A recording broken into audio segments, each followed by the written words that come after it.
Coming to you from the city of the weird. Exploring topics from the esoteric and unexplored to dimensions unknown.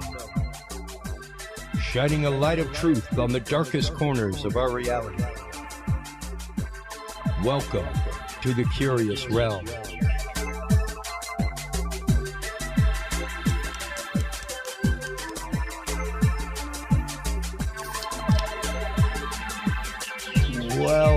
Well, hello everybody, how you doing? Chris Jordan here, your host. Episode 20. I am so excited, and even more excited to say that we officially have well over 50 hours of original content by our 20th episode, which was my plan. So glad to see things coming to fruition. Thank you so much for all of you who hung around through the label change, through the rebrand, and who have been there since the beginning. Thank you, all of you who have joined us on our new platforms of Rumble and Minds, and what else are we on? Clout Hub. We're on another video one that I can't think of real quick. Oh my gosh, what is it? BitChute. Hundreds and hundreds of views over there on all of those guys. So thank you to all of our new audience members over there. Also, thank you so much to our newest sponsor, the amazing Dr. Kimberly McGeorge of The Secret to Everything. Make sure to stop on by her website, secrettoeverything.com. That is where you can go for your own frequency healing sessions, for your own consultations, for your own alternative health advice, things like that. Stop on by, check her out, thesecrettoeverything.com. Make sure to stop on by our web stream sponsor, WebWorks Wireless, as well. WebWorksWireless.com is the website. They are the folks that have been providing all of our live streams directly to our website and our app, which, hey, all the testing is done, folks. There it is. I mean, you can see the stream going right there. As of the 29th of April, we will be live out at the Bigfoot Roadshow in Mineola, Texas. If you scroll down to the bottom of the website there, you can see all of the active live on location streams where we will be interviewing speakers, organizers, things like that. We will be going to the Bigfoot Roadshow. We're going to be going to the MUFON Symposium. We're going to be going to the Folk Monster Festival. We're going to be going to the Texas Bigfoot Film Festival, the Texas Bigfoot Festival, looking at the Wonderland UFO Festival, all kinds of fun stuff. Stop on by, check it out. CuriousRealm.com is where you can go. You can also download our free app if you're an Android user. So sorry, Orchard Dwellers. Still trying to get that coded for you guys. But it's really, really hard because Apple doesn't want you loading things outside of their marketplace. And, well, they're a little bit invasive as far as a developer goes, and what you have to do to be a developer for them. Whereas Android, I can just pop it up on my website and you can download it directly. So hop on by, check that out. CuriousRealm.com is where you can go. CuriousRealm.com/app will take you directly to that download. 24/7 will take you to our new 24/7 random stream. If you're one of those random listeners who, hey, sure, I like things in order, but what happened a while back? Feel free to visit and just hit play, and it will randomly play an episode for you. While you're online checking that out, make sure to stop on by the website for our first guest this evening, Dr. Scott M. Taylor. NearDeathMeditations.com is the website. And I know that you may be thinking, near-death meditations, what's that all about? Well, we're going to be getting into it, folks. As many of you know, through my artist name, No Disassemble, I have been making binaural beat music for a while, and Dr. Taylor is actively one of the progenitors of the process that we speak about so much on this program, the Hemi-Sync process. The same process that, yes, we actively have the declassified documents from the CIA that they explored this process. And the possibilities of it. So we will be talking to the amazing Scott M. Taylor tonight about near-death experiences and binaural beats, how one could help simulate the other, how one can help us understand the other, and what that experience is like. We're going to be getting into that and so much more right after we do the News of the Week. The News of the Week is brought to you, of course, by our fantastic Facebook group and community over there. I just hit refresh because I know that there was a bunch of new stuff shared. Out of dailymail.uk, ex-Kremlin official and Gazprombank VP found dead in Moscow. He was apparently found dead with a gun in his hand, folks. CNBC.com tells us that the Secret Service has seized more than $102 million in crypto assets. Out of Phys.org, explanation for formation of abundant features on Europa bodes well for research for extraterrestrial life. Interesting stuff going on Europa. If you remember from Arthur C. Clarke's warning in 2010 in that movie, all these planets are yours except Europa, they said. Out of Futurism.com, Elon Musk says he could make Catgirl sex robots if he wanted to.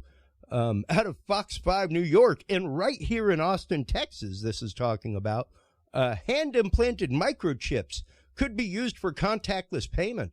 And out of CNN.com, 3 U.S. sailors from the same aircraft carrier found dead in less than 1 week. Mysterious. They are still looking into that. That is the News of the Week, folks. Feel free to stop on by Facebook, join the conversation, join the group, follow us, follow our guest, and follow the neardeathmeditations.com website. Welcome to the show, Dr. Scott M. Taylor. How are you doing this evening? I am doing just great this evening. And thank you, Chris, for the invitation. I have really been looking forward to coming on Curious Realms. Oh, man. I like I said in our pre-interview, my body is all a tingle from excitement because I have followed your work and the work of the Monroe Institute, where this technology was first instituted. For years. So if you can, tell us a little bit, Scott, about the Hemi-Sync process, what it was like working in the beginnings of this, what kind of spawned this research to begin with, because I'm an audio engineer by trade. That's how I came across this, was the first time I heard about entrainment. And the idea that by hearing a frequency regularly, that your brain could readily produce that frequency more readily.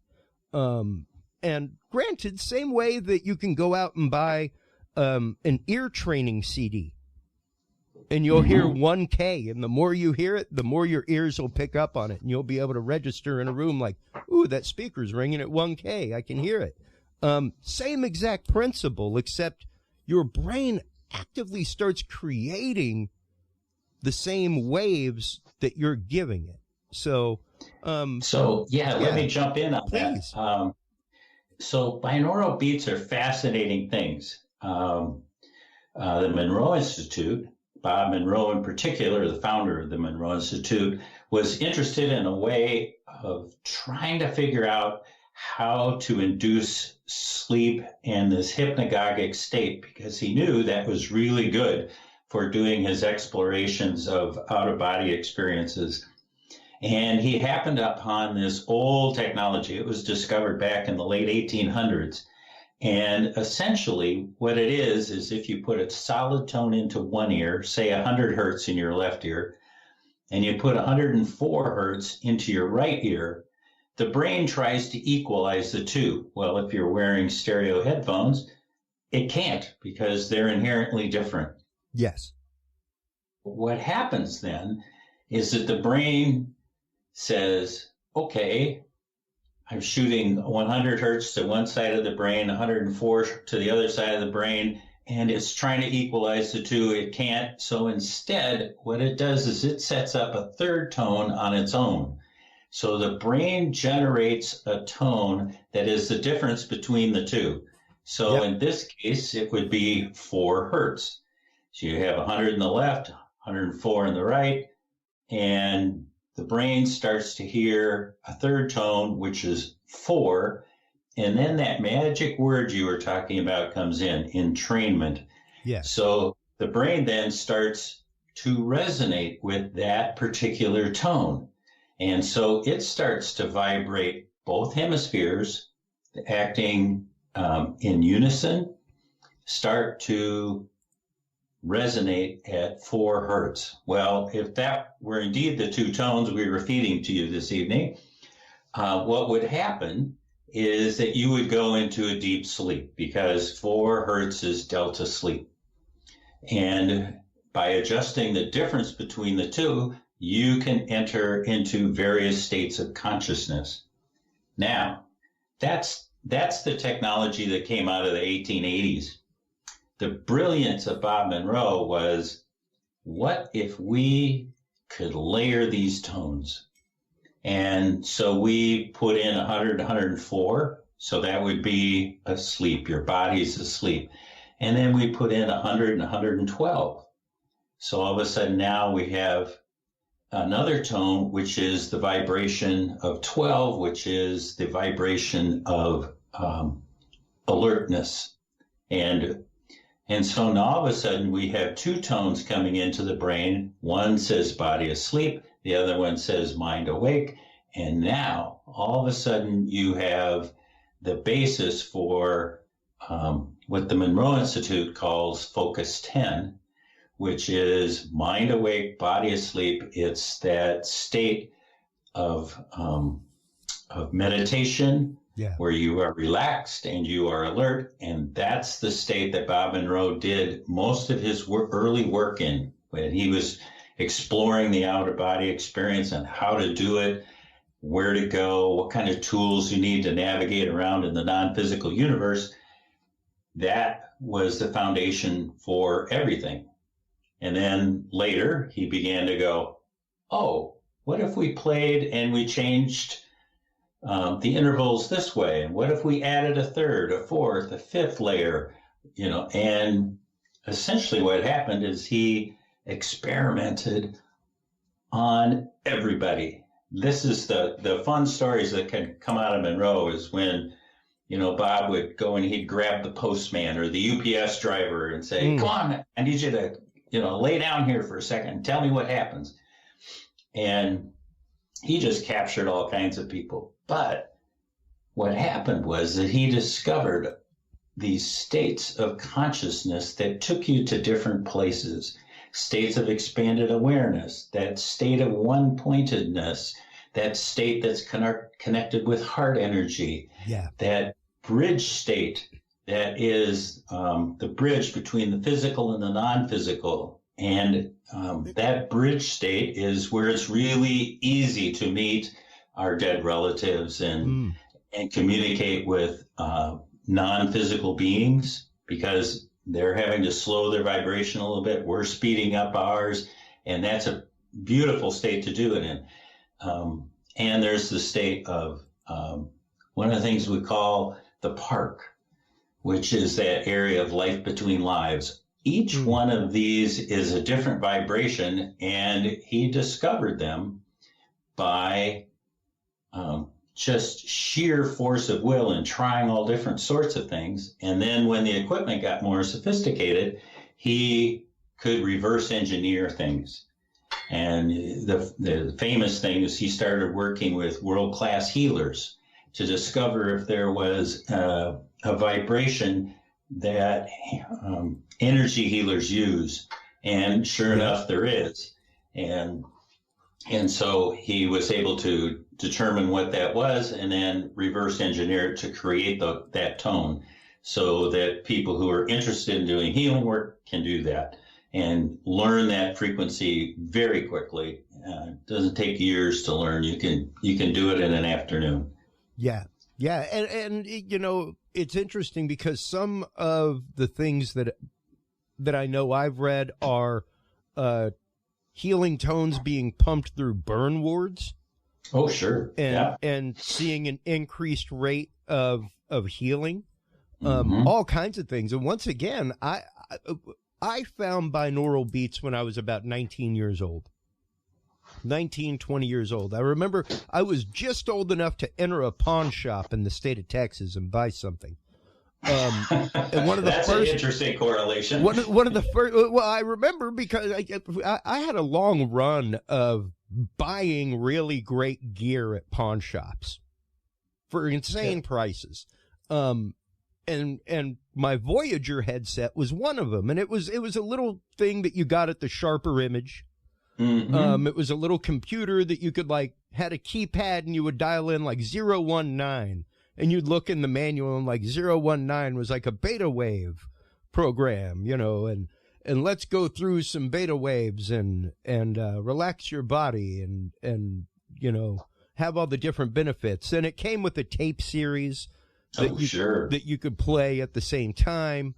And it had a pair of goggles that whenever the tone occurred in the right ear, it would do the opposite thing in the left eye to basically stimulate the brain twice as fast. So, really, and that was my first introduction to binaural beats and to really deep diving in my life into the research of the Monroe Institute. Inside of that book was where it mentioned the Monroe Institute. And it was a search back in the day. Yes, it was. Because, I mean, this was 1993, 94, something like that. So it was before the internet that we know now, and finding y'all and going to the library and looking things up and it was one of the first hardcore research things I ever remember taking on personally in my life, where it was I want to know more about this. Nowadays, I just Google stalk things, and well, that's one of the beautiful things about Bob Monroe. He wrote 3 books, and they were, in general, there was the first 10 years of his out-of-body exploration, the second 10 years, and the third 10 years. And what I remember about working for him in those early years was he made a consistent plea for everybody to try to understand what was going on in the non-physical universe, to try to put it into a concept. And then as you grew in your development and your skill level, if you found out that what you originally believed wasn't quite that was wonderful. And that's what I really liked about his 3 books, is when you read them, the first one lays out journeys out of the body, how he started out of body work, how he, where he went, who he met with. And then he tried to put some context around it. I think it works like this. But in the second book, he'd come back and say, remember what I told you in the first book? I have some more insights on that. and same way with the third book. So it's like a diary of a true explorer who is running into things that they've never run into before. They are trying to put concepts around things they've never encountered before. And as they really begin to understand what's going on, they change their opinions based on new information. That is a beautiful thing. And it's one of the reasons that I really like the Monroe Institute, because it's not stuck in dogma. Well, and it's real science. And I actually just saw a meme picture earlier today of, Linus from the Peanuts, hey, if you don't question science, you're kind of going against science. That's kind of what science is all about, is questioning science. So, and one of the reasons why we on this show use the term conspiracy hypothesis, because you're allowed to hypothesize anything. It's through experimentation that becomes a theory. So, but with that in mind, let's kind of talk about some of the people that were highly interested in the findings of Monroe and the Monroe Institute. And that is, of course, the document that I've been popping up, which is, of course, the declassified document that came out in 2010 about the CIA looking into the research of the Monroe Institute. And we recently had a whole episode about remote viewing and touched on the topic of how the CIA not only researched that, but had great success. Yes, they did. With that Stargate program, like to the point that it continued and continued and continued and is still used in many branches today. So let's talk about their interest in the Monroe Institute's research in binaural beats and the Hemi-Sync process and what that was all about. Why, sure. You know, they had their first remote viewer was a guy by the name of Joe McMonagle. And he went down to investigate the Monroe Institute and found it to be really helpful for him. That what it meant for him was that up until this point, he had been practicing remote viewing, and it had taken him an hour or so to get into this deep meditative state where he could empty his mind and stay in that state for a protracted period, enough so that he could get the information that he needed, and then, you know, he could draw it up and, you know, talk into a voice recorder, whatever it is that was appropriate at the time. Well, what the binaural beats allowed him to do is to shorten that period from an hour or more to 3 or 4 minutes. That this entrainment process that we were talking about earlier, there is a vibration that is the vibratory state that is most suited for remote viewing. And oh, wow. And so you can, once you've heard this tone, you know, 3-4 times, then what happens is that you can remember that tone. You don't need the headphones anymore. All you have to do is remember what the tone sounded like or what it felt like, and bam, you are right back in that space. And so that cool down period really helped him to be able to get into that meditative state that allows for remote viewing and to stay in that state clearly until he's done, you know, and then off he went. And this report that is you pulled up was written by another viewer. So it's somebody else they sent down to the Monroe Institute. It's like, okay, we've had one guy do it. What do you think about what's going on here? And so he describes in this paper his week at the Monroe Institute. He took the Gateway course, which I taught for some 30 years.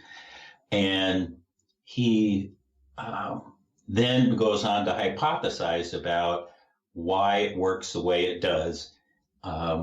And to be able to, well, a couple of things. I think he was trying to justify the money they sent him to the Monroe Institute, but also to try to put some meat around the bones on how he thought it might work. And that was really helpful. And I think it helped alleviate some of the concern at the CIA that this was, you know, a little woo-woo, and it wasn't based in science, and it is, and it had real results. And one of the things that happened last spring was that this whole report got somehow got onto TikTok, and people got really interested in it again. And as you probably noticed, it's missing page 26. And everybody thought that was, oh my God, you know, the secrets of the universe are in page 26. Yeah, right. And, you know, they're not disclosing this for a reason. And there was a whole bunch of people who filed information, Freedom of Information Act disclosures. I mean, There's more than that missing because mine only has 20 pages. Oh, well. And this is, and granted, let me know. folks, I'll send you the whole report. Oh, I'd love that. I would love that because this is actually from Greenwald, from John Greenwald and the Black Vault, and they're pretty good about their FOIA requests, things like that, and they invite people. Please feel free to share our documents. Just make sure to keep our branding on it, like I did. Because this kind of stuff, it's pretty incredible. What the efficacy, once again, it was one thing for the CIA to dump a couple $1 million of black budget into Project Stargate, but to find the full-on efficacy of entrainment, and like you said, taking that time of finding, because even myself, as somebody, my first year in college was a seminary student, and it's a good way to find God. During that point in my life and after, for a good 10 years, there was a time that, buddy, I could drop into that state at the drop of a hat. Yep. You give me 2 minutes by myself in a corner, and I could drop into a state of deep reflection and connection. And one of the things that Joe has told me over and over again was that what they were trying to do in Stargate was to not have that sense of isolation. So what he was trying to do was to be able to drop into that state in the middle of a whole bunch of cubicles in the office. So there's phones ringing, there's people talking, right? So there's all of this distraction, think casino. Yeah. And if you have that ability to go in deeply, quickly, if there's an emergency and you have to get information fast, you can do it. You don't have to go off into a corner. You don't have to be there for an hour. And let's face it, just from the terms of efficiency. Exactly. If you don't have to do an hour cool down every single time, you can get through a lot more sessions in a day than if you have that long period up front. Yeah. It's also a lot less tiring. Oh, absolutely. Because, and once again, I mean, when I was between 19 and 25, Scott, it was, once again, I was at that point of connection and just working spiritually in the world regularly, teaching, things like that. So, I was going on retreats regularly, that kind of stuff. So it was very easy for me to drop into what I would call a state of ecstatic prayer.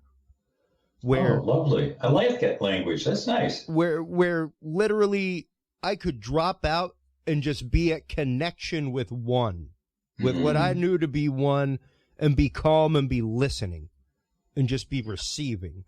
As I grew older and, now own my own business and do things like that, the monkey brain takes over a little bit more. And the binaural beats definitely helped me find that point of relaxation and release a lot faster. I find that I use them, I use them in conjunction actually with, the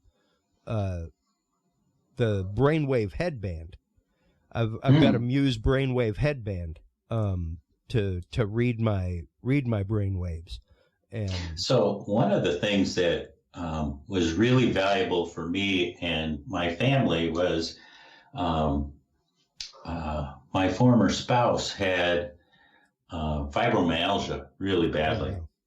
And so much so that it was really difficult for her to walk or stand or sit. She just wasn't ever comfortable. She was always in pain. And when she started using the binaural beats, in particular, those frequencies they had in it that, remember we were talking about mind awake, body asleep? Yeah. That asleep part really helped restore her body. What we found out later is that many of the symptoms of fibromyalgia are because of sleep deprivation. Yep. And you can mitigate those symptoms to a large degree by using binaural beat frequencies that have that low tone in it. And it worked wonderfully. In fact, I created a business around it where I went around the country and sold exercises to people that had chronic fatigue syndrome, fibromyalgia, actually anything with an autoimmune dysfunction has a component of sleep deprivation connected with it. And we were able to really help, take those symptoms that are caused by sleep deprivation and just, slowly make them go away. It was very gratifying work. Well, and, being involved with research like that, once again, things that help alleviate people's regular everyday pain, things that help improve their literal quality of life. People do not realize not only, yes, the healing quality of sleep. Well, I'll tell you one right now is that there's a whole series in the Hemi-Sync line that's about good quality sleep. And depending upon if you like music or you don't, do you like raindrops? I mean, they got all kinds of them, and they're all lovely and they all work. But if you are a parent and you need that kid to go down, boy, is that helpful to just put it on a low volume, and those kids just drop right off. It's lovely. And for those sleep deprived parents who are all wound up because they had to go to work and then take care of the daycare and then the kid is sick or whatever, to help people fall asleep more quickly. Yeah. And just to be fully shameless here, Scott, here's a track that I wrote called Theta Realm that you can just hear the beat in the background of. But this is one that we have playing in our bedroom regularly at night, amongst things. And isn't that lovely? Yeah, the low end in it is just amazing. And once again, those are the healing tones. Those are the tones that you start getting into that are right near actual resonance of the earth, like Schumann resonance, things like that. And we talk so many times on this show, Scott, about everything is a frequency, whether it's light, color, that doesn't matter. It's all a frequency. For every color, there's a tone that matches it. It's the most amazing thing in the universe. Was it your work with the Monroe Institute and your work on binaural beats that was it a spiritual path that led you to that? Did that lead you to a spiritual path? Or was it your near-death experience that led you to a deeper spiritual understanding of this technology? Scott? That's a great question, Chris. Thank you for asking. I had what we now call, we didn't have a name for it back then, but I had a shared death experience back in 1981. Oh, wow.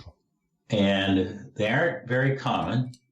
And in general, what it means is that somebody is making their transition. I was in the room at the time. And when they left their physical body, I went with them to the light. So, we left together and I had a chance to experience the light. Now, in a minute, I'll tell that story because it's kind of cool. But what that led to was one of the things that we know about people who've had near-death experiences is that it ignites this sense of curiosity.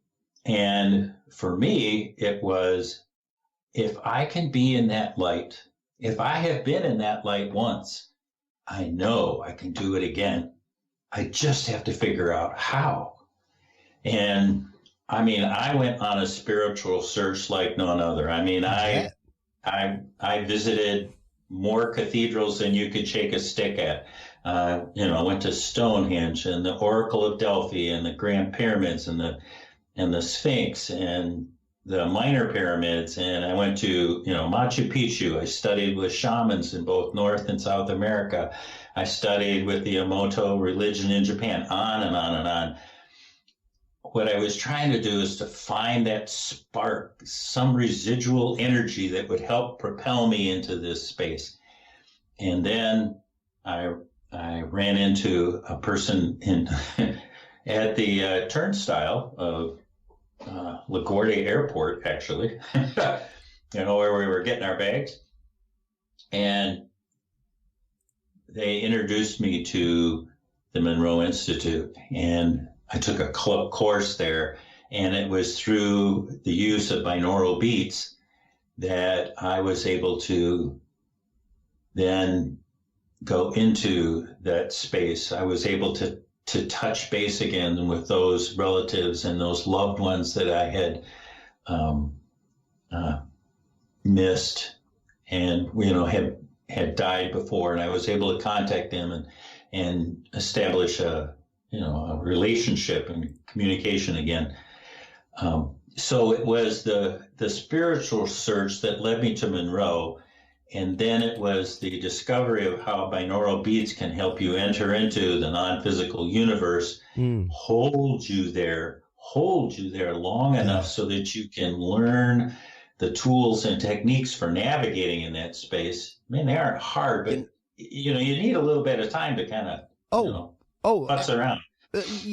No, and we recently had Dr. Kimberly McGeorge on, and that was part of our conversation with remote viewing, was the whole, because of course part of remote viewing is that concept kind of like astral projection, and there's this common sensation of falling. If you've ever had that dream, folks, where it's like you're starting to go somewhere, and then all of a sudden it's like you fall back and wake up startled. That's that moment just before you break through that astral plane and go. And if you can get past that sensation, and as you were just saying that, I've got goosebumps right now, because it occurred to me that the only times that I ever did not experience that sensation as I did dream work and fell asleep looking for an answer with purpose, things like that, was when I used binaural beats. Yeah. And maybe it because once again, it's shortcutting that process, like you said, instead of going through that natural 30, 40-minute process of, okay, now my brain is generating these waves, that it's shortcutted to that. And man, I never thought about that. Never even occurred to me experientially until just right now. What was your first, what was your NDE experience like, and how did it echo your experience with the Hemi-Sync process?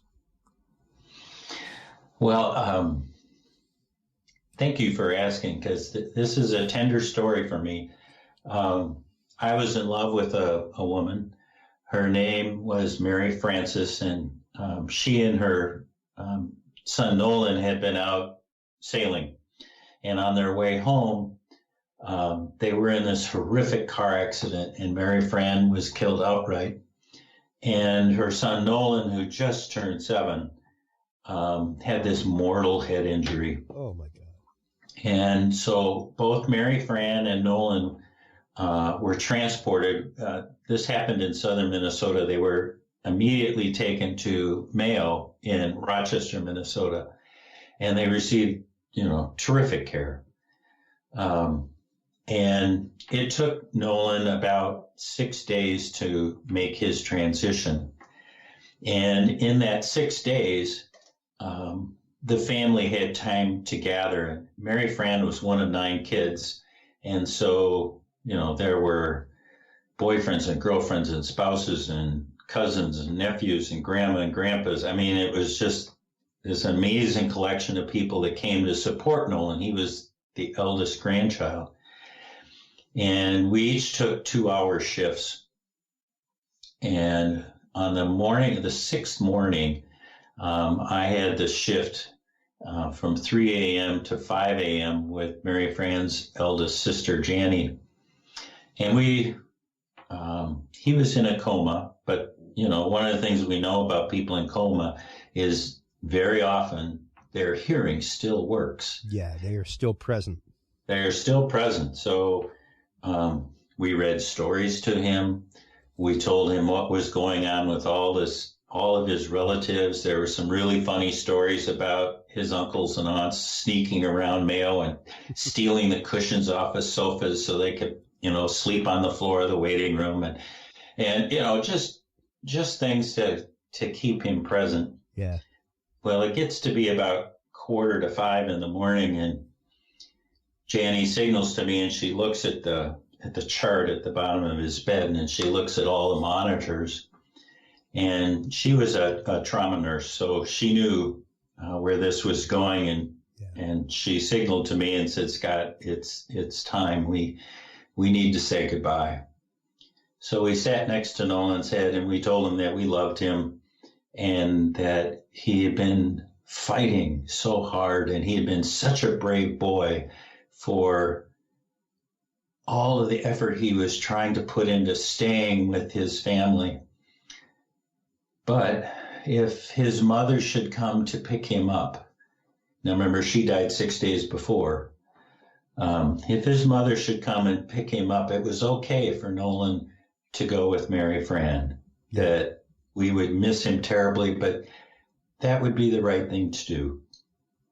And we said our goodbyes, and at 5 o'clock we left, and another shift came in. Well, it was only 45 minutes later when the nurse on the floor came in, woke us all up, and said it was time.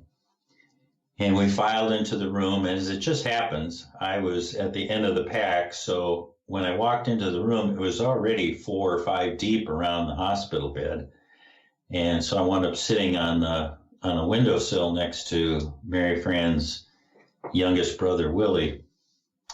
And you just wait, you know, and it's slowly his heart monitor goes down, and finally it flatlined.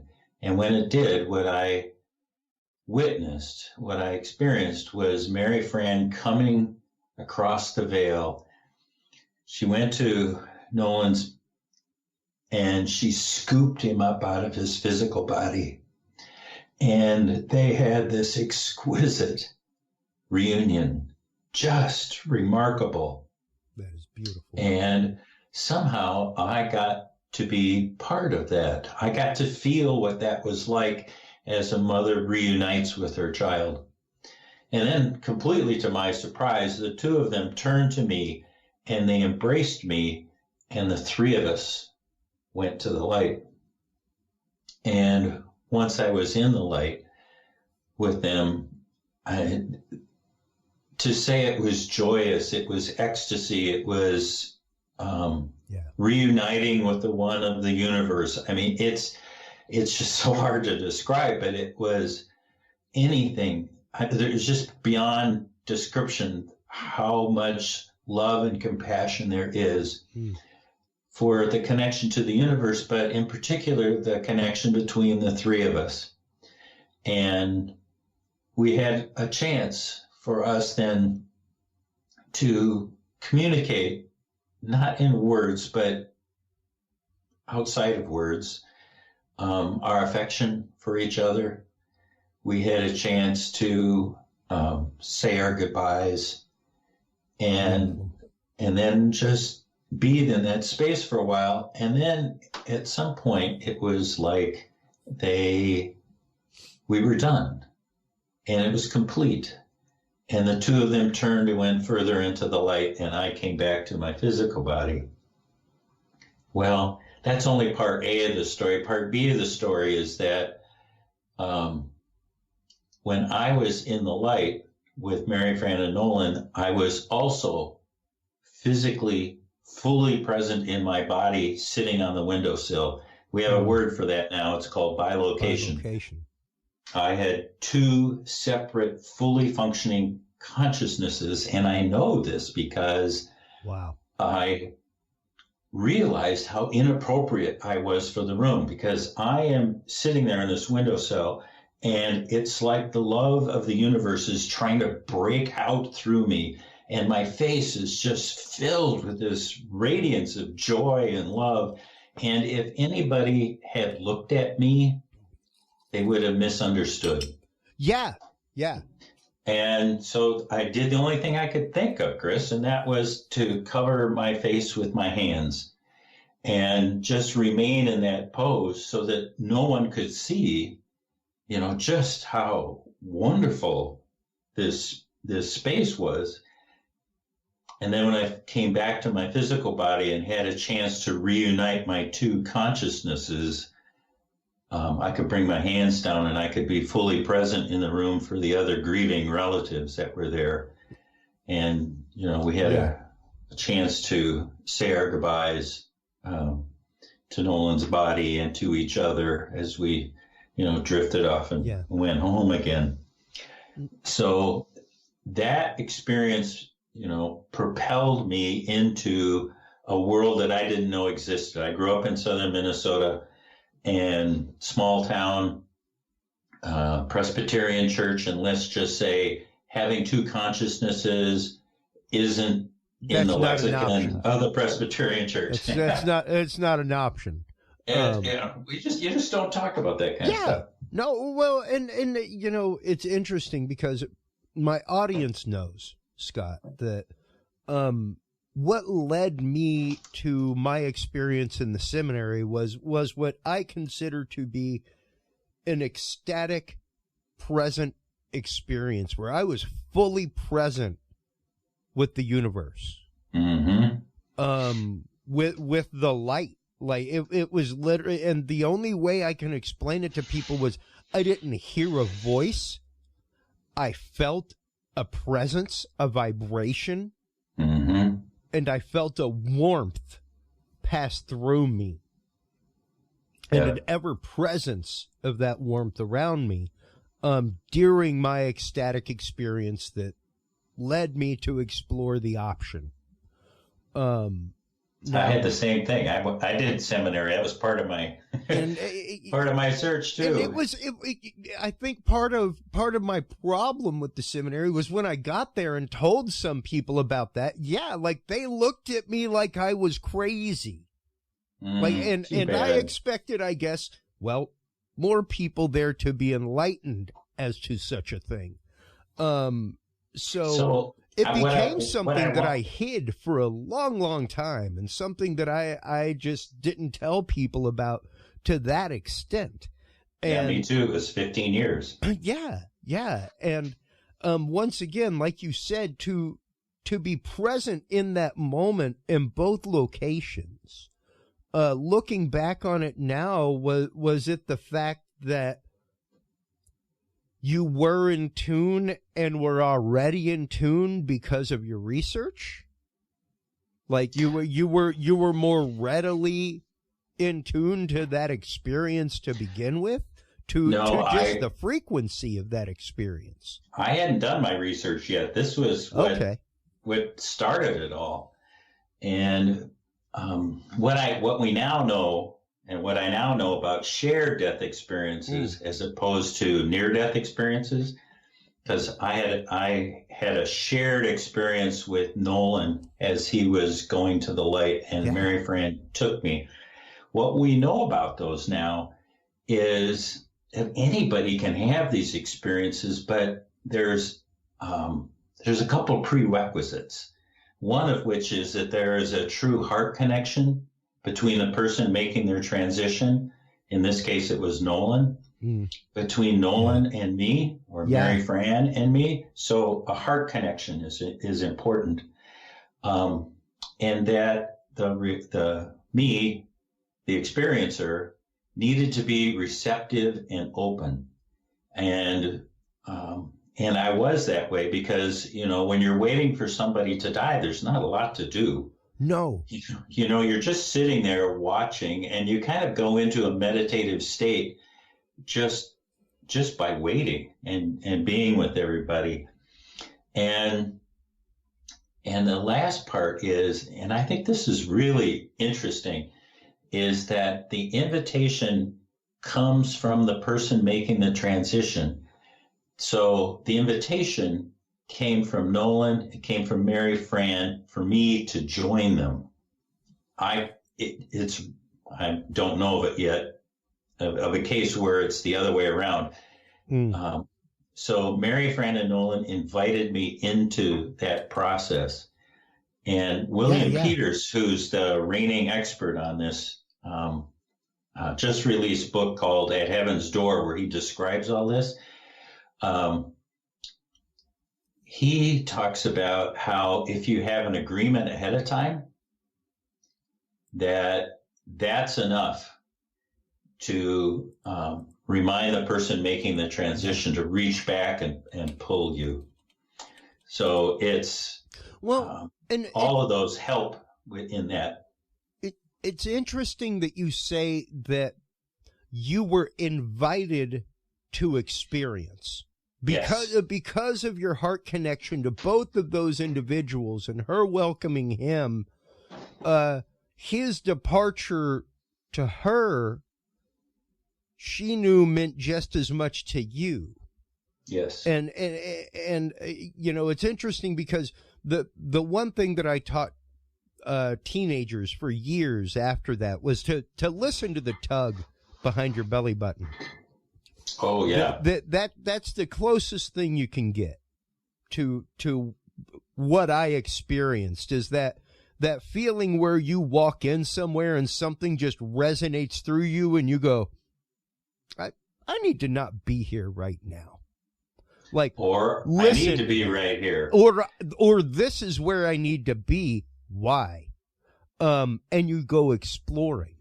And, you know, it really is that fact of you have to be open to it because, you're actively being invited to participate in this part of the frequency of the universe. And you have to be open to, well, that's what that feeling is the handshake. It's the invite. It's the wave or the head nod from across the room at the intergalactic party, you know, so to speak. So that's the secret behind the work that I do. You've just put up that wonderful CD, bestseller, by the way. So it took me a long time to figure this out, but the method that Monroe teaches, using the binaural beats and the tools and techniques for navigating the non-physical universe, can be adopted to recreating and going to the same places that near-death experiencers go to by using binaural beats and certain tools and techniques to be able to enter into expanded states of awareness and hold those states. And so what we know is that there are 19 common elements that are in a near-death experience, and they happen in clusters of vibrations. So when you leave your physical body for the last time, there is a vibratory state associated with that. As you go to the tunnel, that transitionary period between the physical world and the non-physical, there's a vibratory state associated with that. As is once you're in the light, there's vibrations associated with that. And remember, there are 3 different kinds of light. There's white light, black light, and clear light. Each one of them has a different kind of experience. And then there's the reunion and the past life review and that time, we call it the park, that area of life between lives. Bob Monroe discovered it. It's also the same place that near-death experiencers go to. So we have 2 lenses that take us to the same area. So we know it's real. It's where the Akashic records are and the Healing and Regeneration Center, all that exists in the park. So what we have been able to do is to take the binaural beats, tweak them so that they are at the resonance of those different clusters. I call them vibratory windows, for lack of a good name. Wow. And And so if you're interested in, say, exploring the tunnel, which is a fabulous place, by the way. Oh, I'm very interested. Yeah. I'm nothing but interested. And so we used binaural beats. Hemi-Sync made them for me, and we put them in that state. And and using guided meditations, I gave you things to do so that you learn how to be in that state and what it's good for. Now, so that's the fun stuff. I will say that is one area where your work specifically and the amazing albums that you have differ from the compositions that I put out, is that yours specifically have guided meditation attached to them, yes. Things like that. Mine are much more open-ended in the way of use this however the frequency does for you. Well, you'll love this, Chris. So I put out that album you had put up there. And it's got 4 different exercises to 4 different places. Yeah. And they're guided meditations. And the feedback I got, that's the one, was, after you've done it about 6 to 10 times, you know the drill. Yeah. And people would write back to me and go, would you please stop yapping in my ear? I just want to do this on my own. So that next one that's down below there, where it says free flow meditation. Yes. That is like yours. Okay. Meaning that gotcha.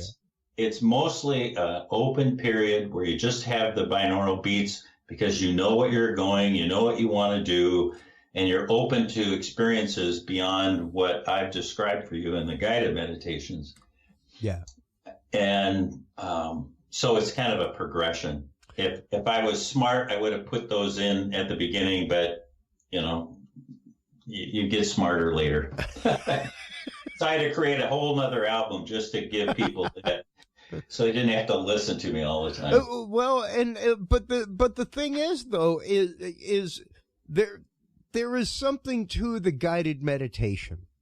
As a former retreat leader, things like that, there is something to leading somebody down a particular path to an end goal.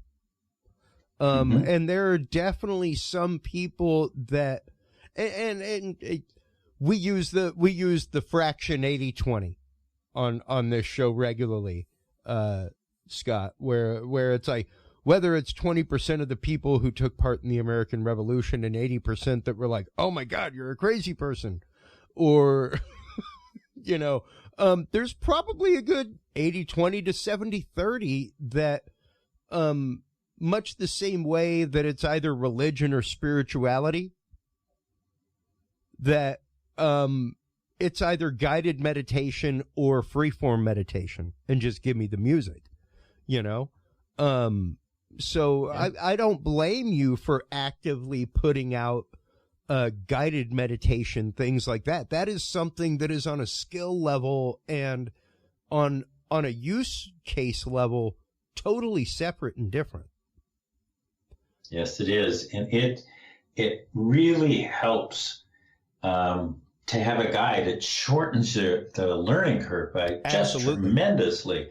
And then once you learn how to enter into those states, hold those states, and you've got a couple of tools for how to get information or navigate in the non-physical universe, that just allows you to go and experiment on your own. And, that's the part where you say, bless you, go for it, and come back and tell the rest of us what you find. Yeah. Because that's the fun part, is to hear people come back and go, did you know there's a center for humor? You can actually go there and figure out how jokes are created before they come here into the physical. That never occurred to me.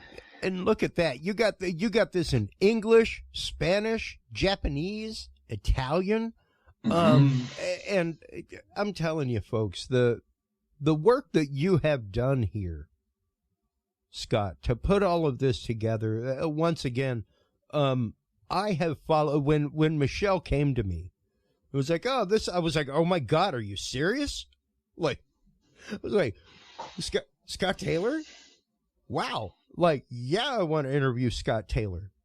Because your work and the work that you have done and the work in creating that unique Hemi-Sync process,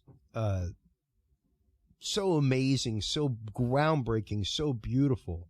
And to be able to actively interview somebody who has impacted my life so deeply, not just as an individual and as a user of binaural beats, but as a musician. I hate to make the analogy, Scott, but it's kind of like I'm interviewing David Gilmour from Pink Floyd right now. It's one of those moments in life for me where it's like, wow. This is a true nerd out conversation. Please know that I was not on the total nerd part of creating the Hemi-Sync tones. My expertise is in how do you apply those tones and how do we tweak them to enter into states that have up till now been largely unexplored because we never had a pathway to do it. And that's just it, though. That is what I immediately took this to. It was, let me do that. And that was the music that I made for myself. Like I told you in the pre-interview, like the hour-long piece, Puer ad Sodom, that I wrote, that's all for children and people with ADHD brain, who just can't go to sleep at night and are hyperactive. Things like that. That is exactly where that came from. And even to the fact of me using, I'm not going to lie, binaural beats in a targeted way. And when I say in a targeted way, I mean like in a way to make you feel uncomfortable.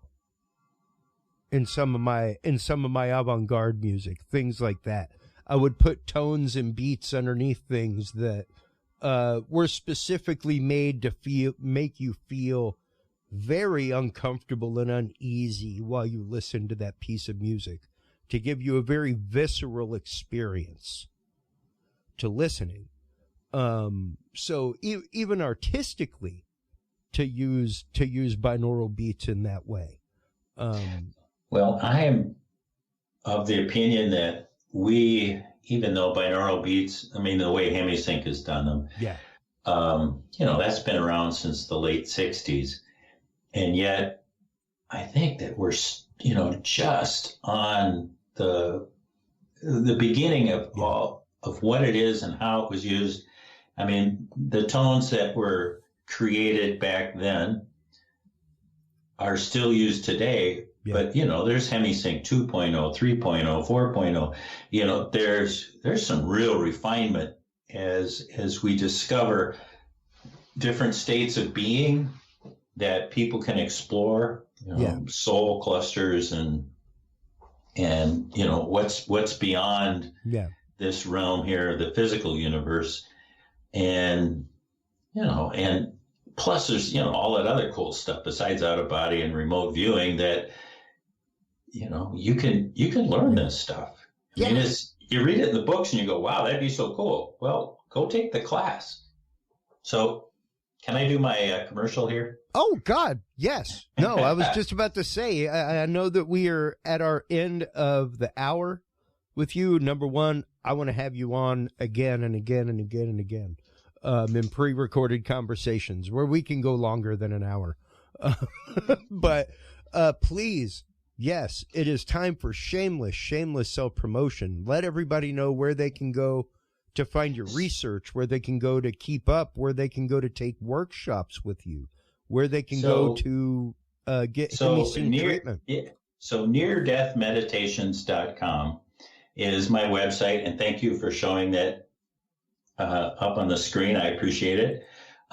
There you can go and purchase either CDs or downloads of those albums that I was talking about, and that's a great way to start at home. Yeah.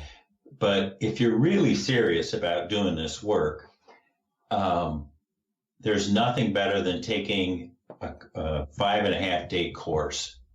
And we patterned it after the courses that we taught at Monroe.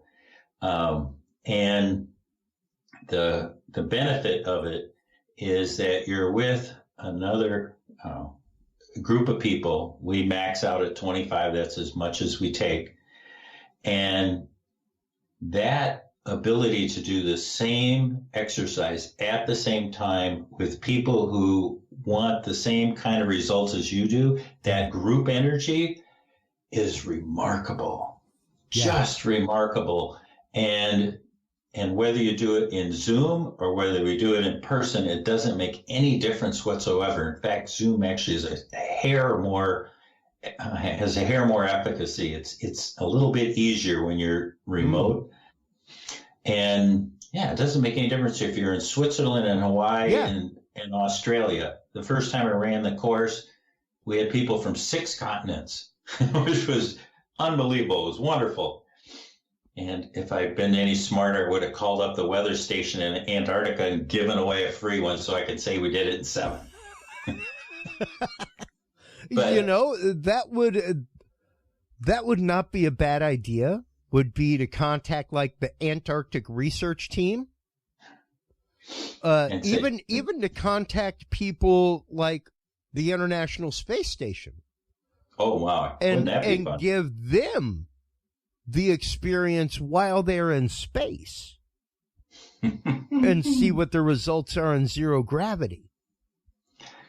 And so what happens is that people are able to enter into these expanded states of awareness. They're able to hold them. They learn the tools and techniques, and they get the benefit of 25 other lenses plus 2 instructors. Wow.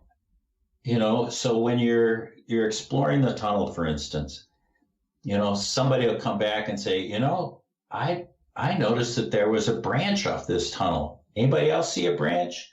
And all of a sudden, now there's new things to explore. Well, what does that mean? Is that 2 different timelines? Are they happening on the same time frame? It's all of a sudden all these questions come up that you can go back and explore. And it just allows the richness of the non-physical universe to come forth through the 27 people that are all doing the same thing at the same time. So it's a beautiful course. It's in its 8th year, so we have refined it and refined it. Wow. And it's really good. My co-instructor is Dr. Charlene Nicely, and she's an amazing trainer. And so the 2 of us just have a blast. This is it actually, we're sitting there talking about, death and going to the light. It all sounds very serious, but it really is more fun than one person should have.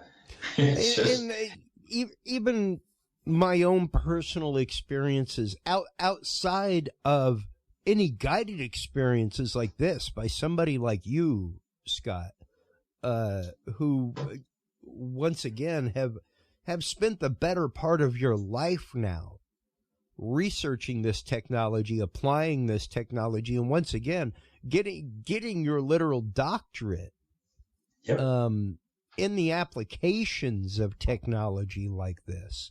Thank you so much for your oeuvre of work, not just Oh, you get an extra point for that word. Oh, thank you. I went to college long enough to be a doctor, but I hold no degree. I'm one of those guys. And if people are interested about near-death experiences, I have a podcast. It's called The Afterlife Files. Yes. Just go to YouTube, type in The Afterlife Files, and you'll go there. It's relatively recent. It's been going a couple of months. I've got 8 episodes that are up. Oh, fantastic. They're a little different than other podcasts in that the interview is the center section, and I introduce it by saying, listen for these 3 things. And at the end of it, I'll pick a point or 2 and go back in and say, here's what the research says about X, Y, and Z. So it's got some, I think, some real depth to it. Wow. It is unavailable on some of the other podcasts that just feature stories. Fantastic. Thank you. Afterlife Files. Yeah. That is really, really cool. And in addition to that, you've also got the Near Death Meditations channel on YouTube. So make sure that you go by and follow Scott Taylor, folks. Make sure that you stop on by the amazing website of neardeathmeditations.com. Once again, I cannot thank you enough for your time this evening, Doctor. This is quite literally one of my favorite topics. You can ask anybody that I go out and have drinks with when I'm on the road working. Are drinks involved all the time talking to you? No. Okay. Not all the time. Just messing with you, Chris. Yeah, well, I mean, the show used to be called Dudes and Beer at one point, so. Is that why it was taken? But quite literally, the topic of binaural beats and their applications and what you can do with frequencies and sound and music, in terms of therapy and healing and meditation are so just amazing. I want to thank you so much for your wealth of work, for your wealth of knowledge, and for sharing it with our audience tonight. I've had a blast, Chris. Thank you so much for your invitation to join you. Well, you are more than welcome back anytime. Once again, the conversation has been more than enjoyed on both sides, I assure you. Thank you so much for your time. We are going to get ready to go ahead and go to our commercial break, so we will let you go, but I will definitely be in touch with links for all this and everything else tomorrow, as everything will be posting tonight. So thank you so much for your time. I greatly appreciate it. And thank you, Chris. Have a good night. Absolutely. Take care. We'll talk to you so soon. Man, what an incredible conversation, folks. I am here to tell you the topic of NDEs, the topic of out-of-body experience, the topic of what you can do with binaural beats in your brain and programming your brain. And even for all of you out there that are targeted individuals, I'm telling you, I am currently working on an album specifically for TIs, but make sure that you stop on by neardeathmeditations.com, neardeathmedications.com/page CD is where you can go to buy all the albums. Once again, amazing stuff, amazing work, such an incredible opportunity tonight. Stay tuned after these messages from our sponsors for our upcoming conversation with Merrell Fankhauser of the band Moo, of the all kinds of fun projects musically. He is one of the legends of surf guitar. We will be talking about the lost land of Moo, the many stories he collected about the land of Moo when he lived in Hawaii and Maui, and the Malibu Anomaly. So we will be getting into all that right after these messages. We'll be right back, folks.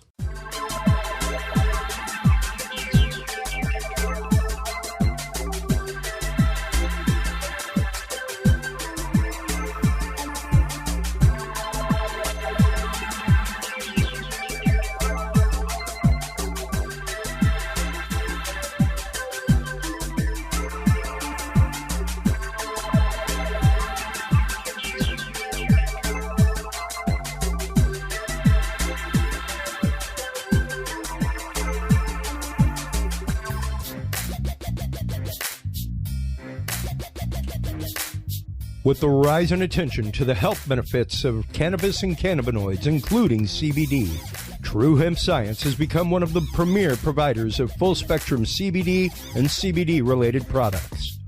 Using a proprietary spagyric process, True Hemp Science extracts maximum benefit from the whole hemp plant.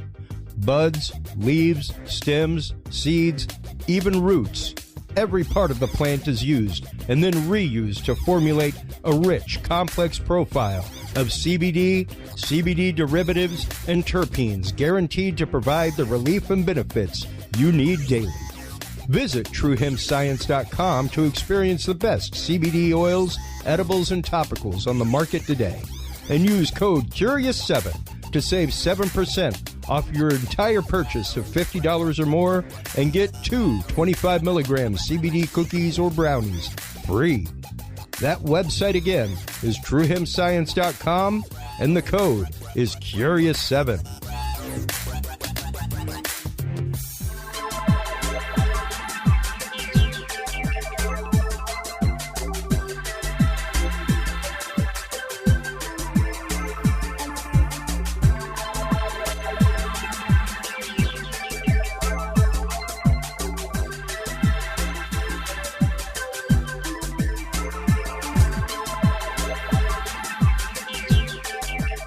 The Curious Realm Podcast is your source for the latest and greatest news and events in the world of the paranormal, esoteric, and forbidden knowledge. And there's no better way to spark the conversation than with items from the Curious Realm store. Choose from fan favorites like hoodies, mouse pads, coffee mugs, and more. Buy books and items from your favorite Curious Realm guests. Get your hands on the latest gear for paranormal investigations and experiments we discuss on the show. Open your web browser and stop on by the Curious Realm store at curiousrealm.com/store to buy the latest Curious Realm wear and out-of-this-world gifts for yourself, your family, or a mind that you want to open. That website again is curiousrealm.com/store.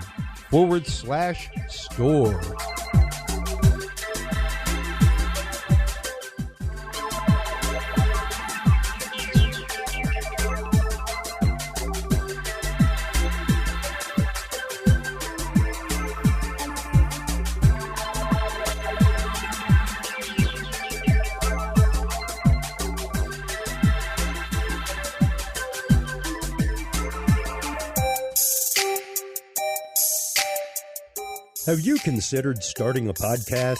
Looking for a way to make your business a voice of authority in an industry? Then Podcast Cadet is the solution for you. Whether starting a podcast for yourself, your brand, business, school, church, or just plain fun, Podcast Cadet is here to help you navigate the waters of the podcast industry.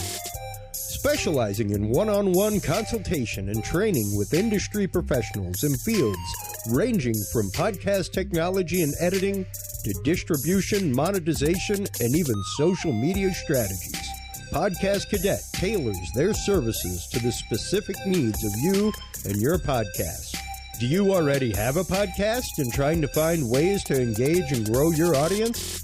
Sign up for your Podcast Cadet audit today and let us help you explore new and exciting ways to leverage your content and elevate your podcast brand to whole new levels.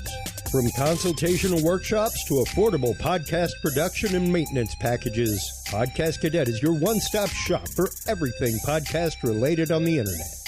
Visit podcastcadet.com today to sign up for your consultation or training and use code CURIOUS20 to save 20% off your entire purchase.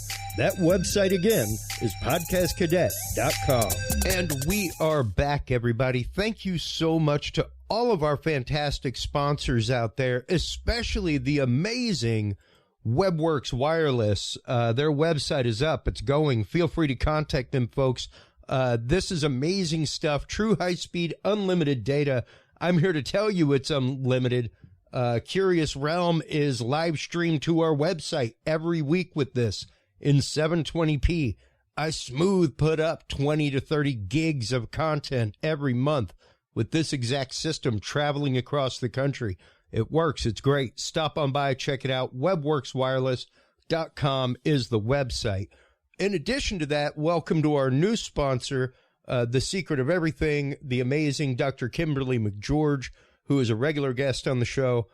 Stop on by, check out her website, The Secret of Everything. Sign up to receive one of the most popular programs. Your 21-day frequency journey is free. Stop on by, sign up for that. I myself, in one of the first episodes that we ever featured Dr. Kimberly McGeorge in, did an aura reading.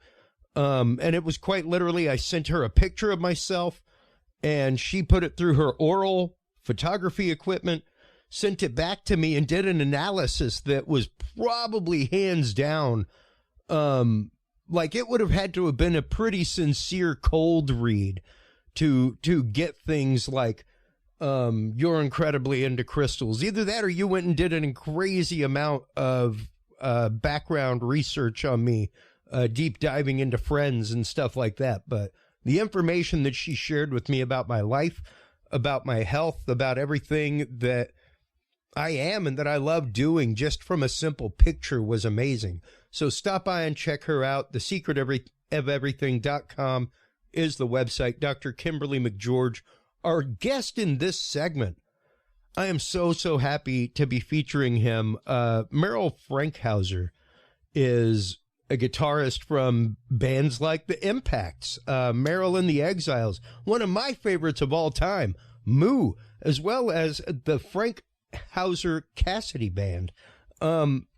Before we bring him on air, let's check out a track that he has for the Ukraine right now. This is Merrell Fankhauser. I'm sending out a special prayer in song to the people of Ukraine and everyone on earth. From my Message to the Universe album, here is Peace in the World.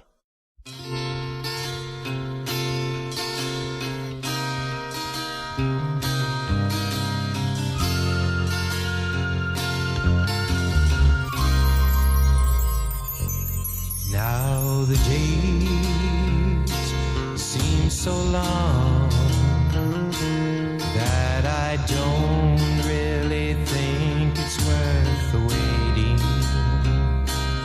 and the weeks pass so slowly, and I don't really think we are relating.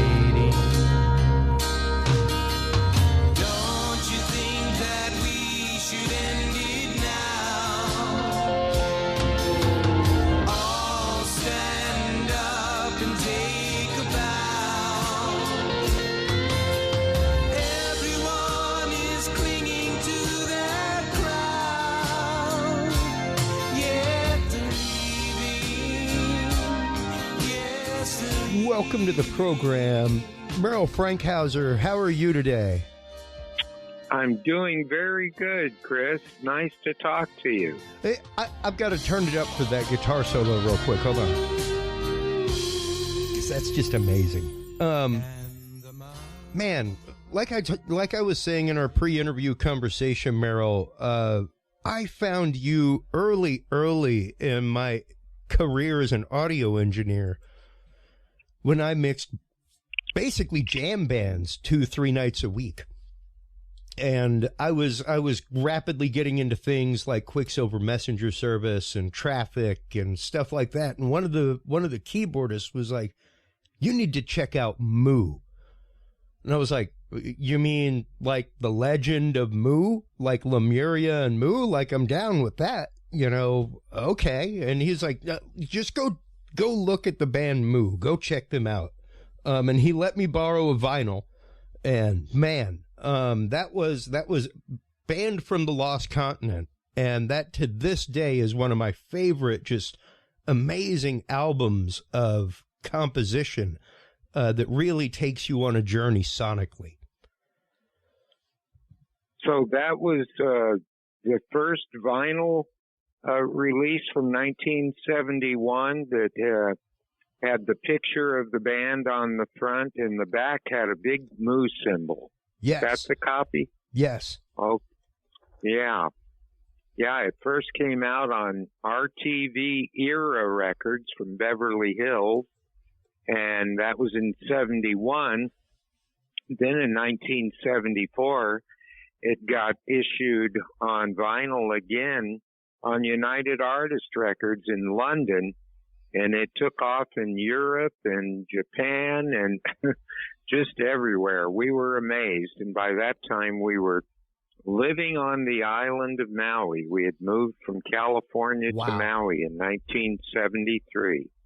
Wow. And especially as somebody who, let's kind of hit the rewind button by just a few years in your career, because the Impacts is really where things started for you, which was, of course, the surf era, things like that. And you're obviously huge into surfing. So much so that it's even on your website. So let's start getting into what brought you into the world of music to begin with. I always love hearing people's journey into musicianship, you know, like how they found their path into it. Was it a group of friends in a garage? You know, was it like Jerry Garcia, where he was just laid up in a bed and had nothing better to do than learn a banjo? So what was it that first got you to pick up the instrument and first start? But was guitar your first instrument? No. When I was 11 years old, I was living in Louisville, Kentucky, where I was born. My dad played guitar in a few Dixieland bands, and my mom actually sang with big bands. Oh, wow. And I used to just sing.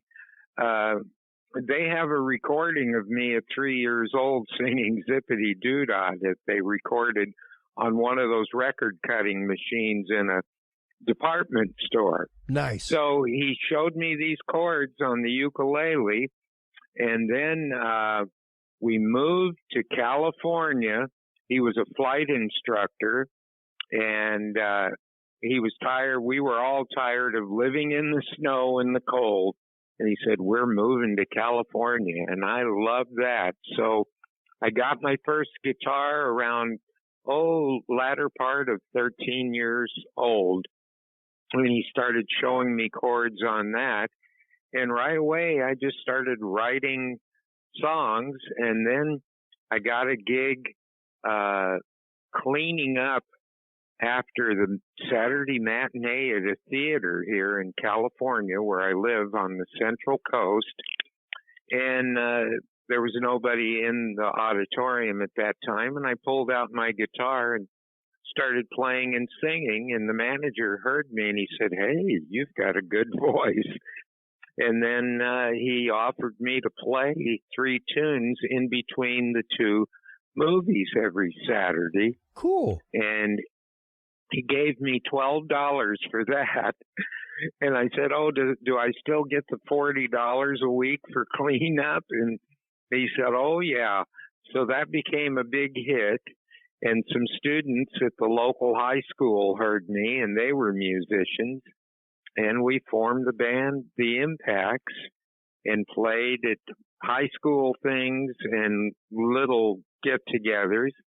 And then we got a job at the main auditorium that seated 1,500 people, and it had been going since the 40s. They had big bands there, and then went to country and western, and then a few of your old doo-wop groups like the Coasters and Little Anthony played there, and they hired us as the house band Friday night, Saturday night, and Sunday matinees.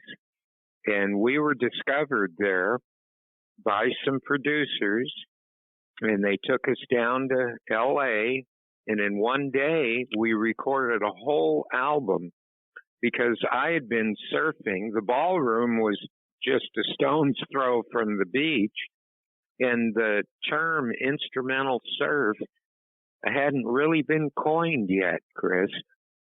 So it was a new thing. And then along came, other bands like Dick Dale was known as the father of instrumental surf.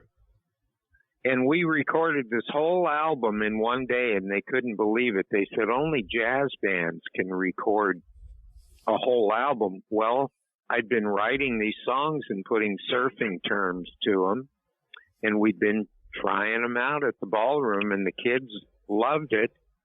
And we went back home, and within a few months, our album was pressed, released, and everywhere.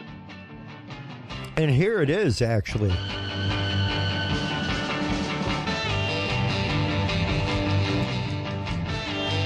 Like you said, an incredibly seminal sound. Early surf music, tiki, things like that. They are so unique, and each has their total own voice. And you know, there's a lot of people that are like, oh, you know, Wipeout, so and so wrote that. Man, it was frequent the case that there were like 8 versions of the same song on the top 20 at the same time. Back in the day, much less songs with the same name that were about different stuff.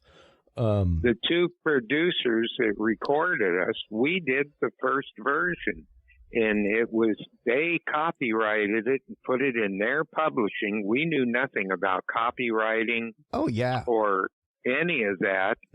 And you know, Delphi Records, which was an established label that put out Richie Valens, and then they started putting out surf bands. Well, we didn't have any contract for it or anything, and they had us come back down. That was in '62. They had us. There was no other version of Wipeout out. They had us come down in '63, and ours only had 1 drum solo in the middle. And the producers said, "Oh, let's duplicate that drum solo every verse."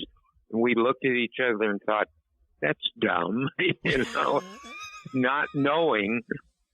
And so they played it for some other bands. One of them was the Safaris, which was 9 months later. Yep. And their version became the big hit.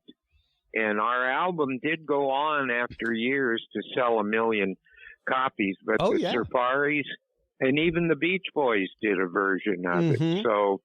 And the Ventures did a version of it. Did a version of it. Yeah. Like Gary Hoey and Joe Satriani, I believe it was. You know, that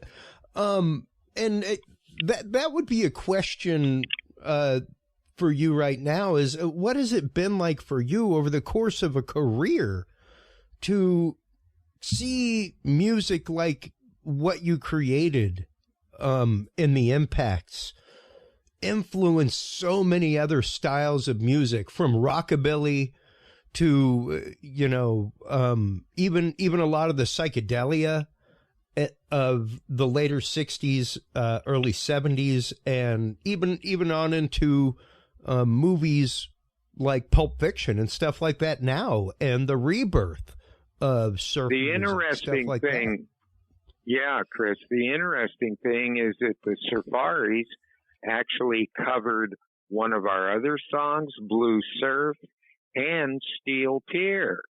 And they gave me writer's credits on those, but they thought they changed Wipeout enough that they didn't have to give me credit on that one. So the hard thing for the band to handle was that we never got any royalties at first for the Delphi album.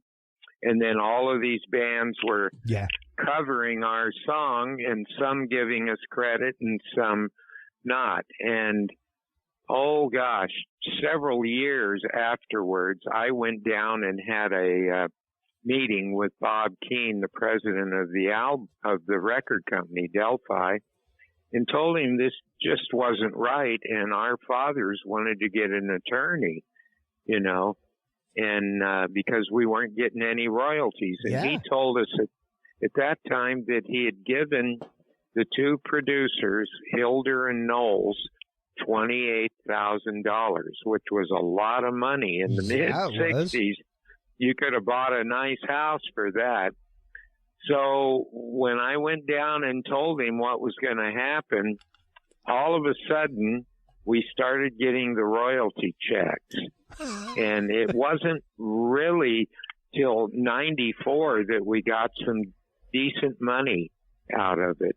And we didn't really realize that when we finally got a copy of the contract that they had signed, it was for 52 years. And so Delphi had the rights to it till, you know, much later on, but then I got all the rights back and recopyrighted the songs. And the interesting thing, that same group of producers produced a lot of the early surf bands, like the Challengers and the Safaris and other bands. And they produced a Mexican band that had a hit, Land of 1,000 Dances, and it was called Cannibal and the Headhunters. Well, they ripped them off also, and one of the guys, they think it was from the band, caught one of the producers and shot him in the stomach. Wow. And he lived, but after that, he disappeared. Nobody could find him. Different bands had lawyers and investigators trying to find him, and there was a rumor that he ended up somewhere in the Bahamas. And, I mean, that whole thing could have made a movie. I was going to say, that's a movie plot, man. And the thing is, especially back in the early days of rock and roll, a lot of people are not aware of the fact that, I mean, you hear stories, there are a couple movies made about the artists that were done wrong, things like that. But even the fact of being able to pass on your rights to a family member, that wasn't a thing until here recently. And that was because of Jimi Hendrix leaving in his will, I want all my royalty money to go to my mom. Yeah. And that started a literally decades-long case over the rights of Jimi Hendrix between the label, who was like, nope, he's dead, we own all the rights now, and the family, who was like, but he left us the royalties. He left us his share of the rights. And only now can you do that. I've got that in my will, and now I'm over 40 legal releases, 40 albums, because there are so many bootlegs all over in Europe. Right. And they mix years, which really frustrates me. They'll take songs from my next band, the vocal band, Merrell and the Exiles, that was recorded from 64 to 67, and an album that we did in 67 called Vapor-Dockley is one of the most valuable and sought-after albums of the 60s, and it was a psychedelic folk album, and it's now worth $1,500 for a sealed copy. And you know, this just went on, but it frustrated me, Chris, because these bootlegs a lot in Italy and France and even Greece, they'd mix songs from the early albums from the 60s or even early 70s. Things like that. And then they'd take stuff from 80s and things and say it was from that group. And, you know, people that are devout record collectors know the history, and they go, this just isn't right. Well, so I've tracked, I have over 40 legal releases that I got something for after a while. Good for you. And I learned the business and knew copywriting and have my own publishing. Business, Bubba. But, you know, there are so many compilations out there that I didn't give rights to, that I'm not getting paid for, and downright bootleg. And so there's 128 releases that I know of that a researcher that did a discography book on me. And, you know, I'm only getting money for about 40 albums. Man.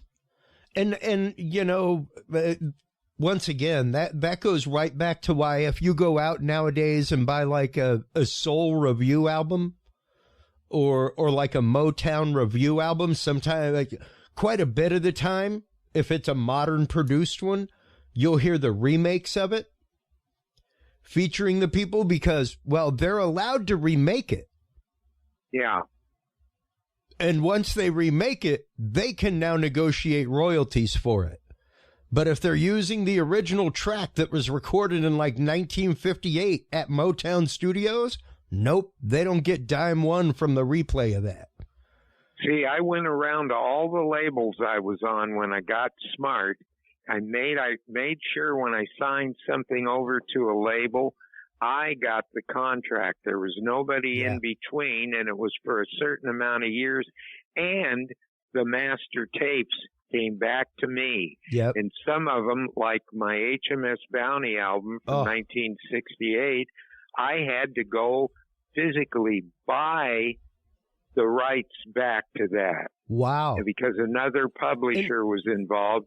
And I went to the big building at MCA at Universal City here in LA, went into the tape library and bought my master tape back for that. Wow. And I now own all of the master tapes and the complete rights That's to beautiful. my entire catalog. Amazing. And I definitely want to have you on an episode of my Talking Sound podcast to specifically talk about protecting your rights as a musician.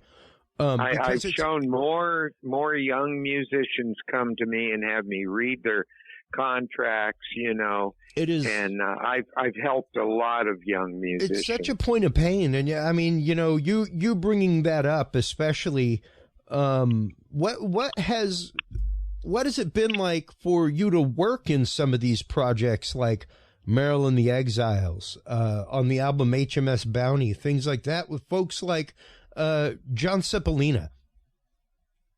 Yeah, John Cipollina didn't come along till, let's see, I was living on Maui and he came there and visited, and we recorded in a studio on Maui in 1982. Oh. Then I brought the tapes back to California and added a couple more songs to them and finished it and made a deal with D-Town Records. Well, John and I were fast friends, and one of the early members of Quicksilver had already moved to Maui also when I moved there with my band Moo in 1973.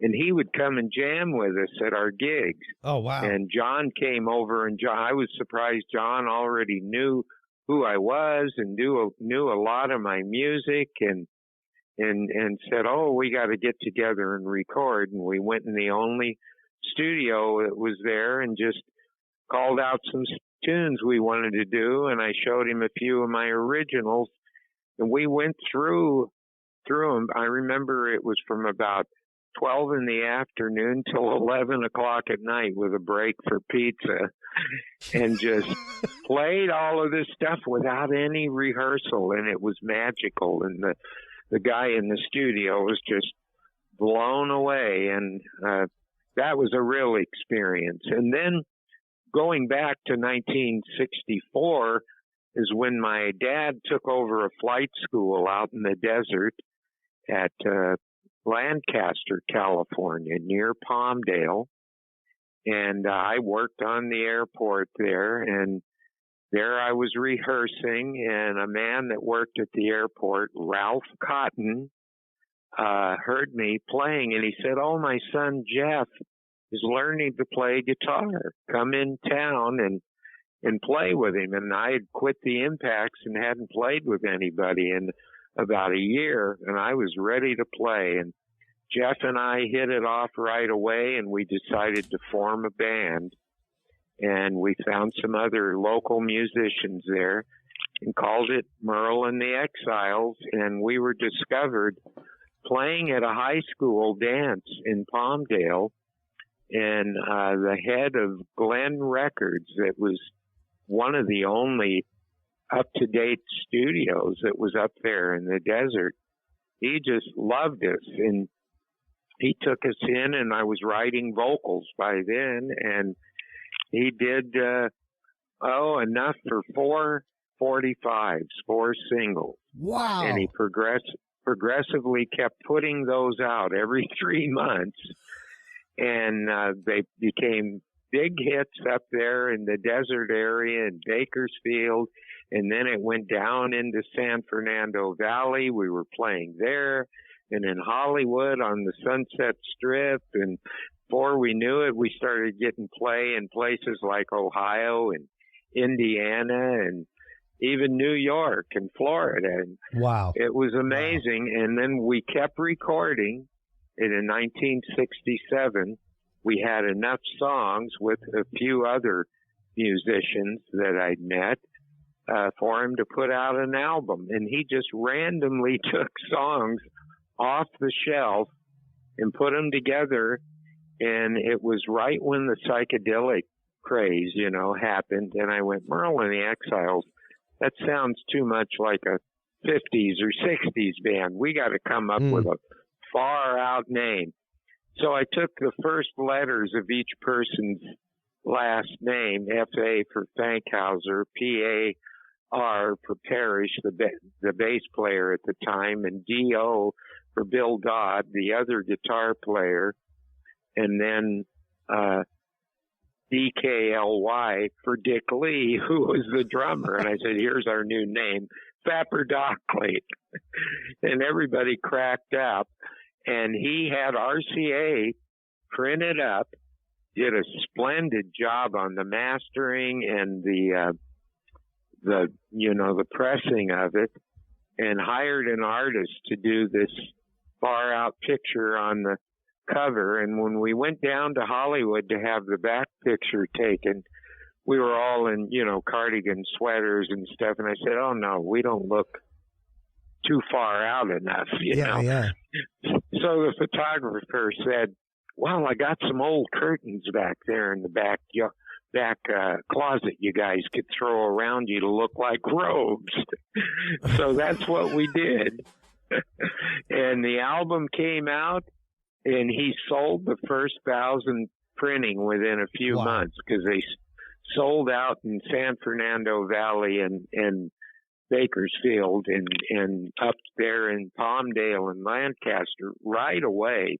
And by the way, that area is where Captain Beefheart and his Magic Band and Frank Zappa both lived at the time when I first moved up there. And some of the members of my band, like Jeff Cotton, for a while went and played with Captain Beefheart. Yep. And then when I formed Moo, I had moved down to Woodland Hills, a suburb of L.A., and Jeff came down and joined me, and a few of the old Exiles did, and we formed Moo. And then we found that book, The Lost Continent of Moo, and that the Hawaiian Islands were believed to be part of it. Yeah. And I'll never forget, we were a big hit in L.A. Our album, I remember, was even on a station in Cleveland, the first Moo album. And we told our record company and our promoter and agents and manager we were moving to the island of Maui. Wow. And they went, what? You're going to leave this behind? And I said, we're destined to go there. And that was really a trip, because I went off in the jungle exploring and finding all of these pre-Hawaiian ruins that were there. Wow. And here's a little bit of the band from the Lost Continent right now.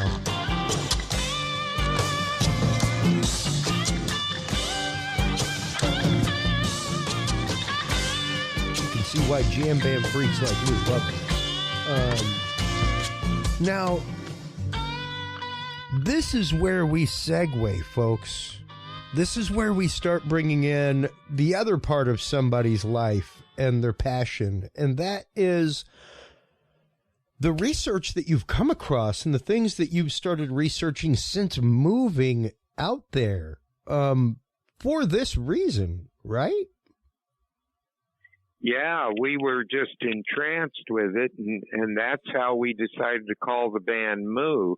Because when Jeff Cotton got back together with me, and Randy Weimer on drums and Larry Willie on bass, they were both from one of the lineups of the Exiles. When we found that book, we just went, wow, that is something. And we just decided it was destiny for us to go there. And I'll never forget getting on the plane and leaving L.A. and going there, and we rented a house in a village near the rainforest, And I went off in the jungle looking for things, and the Hawaiians seemed to really like me, and they liked our band, and we played a sold-out concert in Lahaina. And since Hendrix had played there and filmed Rainbow Bridge, we were one of the only rock bands that played on the island. It was, mostly Hawaiian music. Yeah. So some of these kids introduced me to their fathers and their grandfathers. And one old Hawaiian guy said, Merrell, I know you're into Moo. I want to show you something. He showed me this valley, and it gives me goosebumps to talk about it, Chris. There were these cut stone steps going down into this valley, and he said, I used to play down there as one little kid, but my parents told me, don't go down there or the Moo people will get you and take you away. Whoa. Yeah. So he said, I'm afraid to go down there. And he was in his 80s. He said, but you go down there and you'll find something. So I go down these stairs that looked like they'd been made with some kind of saws because they were too perfect. They weren't like what the Hawaiians made, which was basically stacked up lava boulders, Yeah, yeah. So I get down there, and there's a pristine waterfall going into this smaller pool, and on a stone-cut platform, looked like something the Mayans or Incans had made, there were 3 pillars that were at least 30 feet tall, and the edges were knurled. They almost looked like Grecian or something from the Mayans or Incans, but they were very well made, and one had broken off and was laying in a pool of water. And I noticed the same kind of stone steps went on down the valley along this beautiful stream. It was more like a creek that went down into the ocean. I followed those steps and had to go under the jungle and crawl in spots. And when I got down there, I saw the steps went out under the water, and I could see maybe 50 feet out. And the lava flow that had been there from thousands of years before went over the steps. So I knew those steps were older than that lava flow. And a German archaeological group came over there and carbon dated it. And they said those pillars and that platform were over 10,000 years old. Oh, my God. So that really sparked my interest, and I started asking all the old-timers anything about odd ruins. And then the band Moo and I, we decided to hike through Haleakala Crater, which there were some scenes from Rainbow Bridge with Hendrix walking out there and the film crew, and we decided to hike through at 10,500 feet. Or hiking down this trail, and it was in the afternoon, and I looked way out in the lava flow, and I saw what looked like a pyramid. And the guys went, wow, you're right. And you could only see it at a certain time of the day because the shadow of the rim of the crater, when it got at a later part in the afternoon, the shadow obscured it. So I had a camera, not a really good 35 millimeter. It was an old Brownie is what I remember. I started hiking over there, and I went, oh, man, this is treacherous. I was jumping these chasms that I'd look down, and it didn't look like there was any bottom to it in the lava, the dried lava.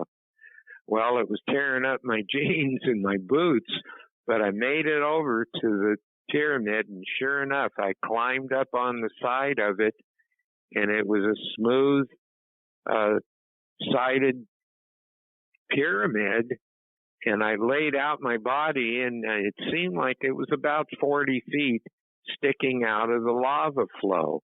And then I got dizzy and got vertigo and felt like I was going to get sick. So I climbed down, and then I very carefully got to a position where I could take a picture of it.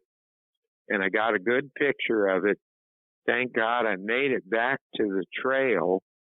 And, you know, I was so excited about this. I met a newspaper journalist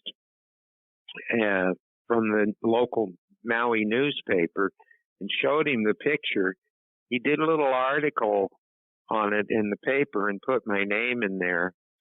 The next thing I knew, the head of the park rangers was knocking on our door. And they didn't like that was put in the paper because it's so dangerous. They didn't want anybody, you know, to try to go out there and see it. And they said, we're not going to fine you now, but don't do anything else with this. And I assured them I wouldn't. And then many, many years later, they allowed National Geographic to go up there with a powered auger. And they drilled a hole in the side of it, and they concluded that it was a much bigger structure that went down under the lava flow. Wow. So that was a revelation. So then I heard from another Hawaiian surfer and fisherman that on the desolate side of Maui that you can't drive all the way around because the lava flows across there and the highway ends, and there's a rock trail if you climb over this lava embankment, and there's a whole ruined city out there. And I went out there with some people and a couple of cameras, and we were looking out, a few miles out this stone trail with stone rock walls on the side, and we could see these structures. A lot of them were Hawaiian, but then you'd see underneath the Hawaiian, there'd be like another structure with the same kind of cut stone structure I found on the other side of the island, and I took pictures. And then about 7 miles out, there was a building that this surfer called Lost City Hall. And it had 4-foot thick walls, and it was about as big as a small drugstore. And over in the corner was a hole in the floor. Somebody had made a rickety ladder, and I could see where they'd made torches out of things. So I went down there, and there was the same kind of floor structure, cut stone and walls, and 2 of the same identical stone pillars on each side of the wall. And it was like a basement under this building. I tried to take pictures, and the darn camera was out of film, and the battery in it was dead because I'd been going crazy. Well, I later found out and found an old book and talked to a Hawaiian kahuna named Sam Lono, and he said that when the Hawaiians came to the island and landed on that side, there was a blonde and red-haired race living there when the Hawaiians first came there from Tahiti. And they even found a stone axe head that's in the Bishop Museum in Honolulu that they feel is Viking of origin. And that was just, I went, for sure, this is all real and it's amazing. And National Geographic, not too long ago, maybe 10 or 12 years ago, a photographer went over there and found these structures, and they put them in an issue of National Geographic. And of course, he took credit for finding them like they'd never been found before. Yeah. And I was on the radio, a good 10 years ago or 9 maybe with George Norrie on Coast to Coast. And he was real interested in this. And so I told the same story, and I got 880 emails. And a couple was vacationing on Maui and wanted to go out there and look at it. I said, it's very treacherous. You better have lots of water, hiking boots, and it gets very hot because the sun radiates off of that lava flow. Well, they went out there and only got a few miles, and his wife got heat stroke, and he had to practically carry her to the car and went to a hospital. Well, and it's a lava flow, and there are, noxious fumes like, Well, no, it's not active. Oh, now. Okay. No, this is over. That lava flow is a few thousand years old in that area even. Well, no, there's no lava coming out or fumes. It's all dried lava. Now, I find it interesting, as a tall redhead, I find it interesting how many cultures across the globe, whenever you're talking about giants in the Middle East, giants in America, when you're talking about these people from Mu, who the native Hawaiians, much like the Ute Indians, the Cherokee, things like that, say stay away from these people, like they will eat you. It's even whenever you start getting into like Viracocha and start going down into the Mayan culture, into Quetzalcoatl, they're all these red-headed folk. It's just always been very interesting to me. And and you heard of the blonde Indian that they talked about in South American Indians. Yeah. Well, and that's just it. Is it a DNA line that is passed on from antiquity? Is it something like that? What do the locals say about the people of Mu, their origin, where they come from, and where the Hawaiian people come from? Well, the Hawaiian people came from Tahiti, and they feel that the Mu people, if you see a map, you can find that in Colonel Churchward's book, The Lost Continent of Mu. There's a map when the Hawaiian Islands were all up out of the water and how big it was a continent. And a lot of the South American Indians say they came from there and went to South America, and then some of them migrated up here to America. And, who knows if those giants or the Vikings and Scandinavian Nordic race was part of the people of Mu, that's still, Churchward tries to explain a lot of it, and he even went down to South America and found all of these ruins and things that he felt were, in the origin of the people of Mu, and that they taught a lot of the Indians there how to build those pyramids and those structures that they made. And it was all very entrancing to me, and I kept studying it even after the band Mu disbanded, and I went on to my solo career.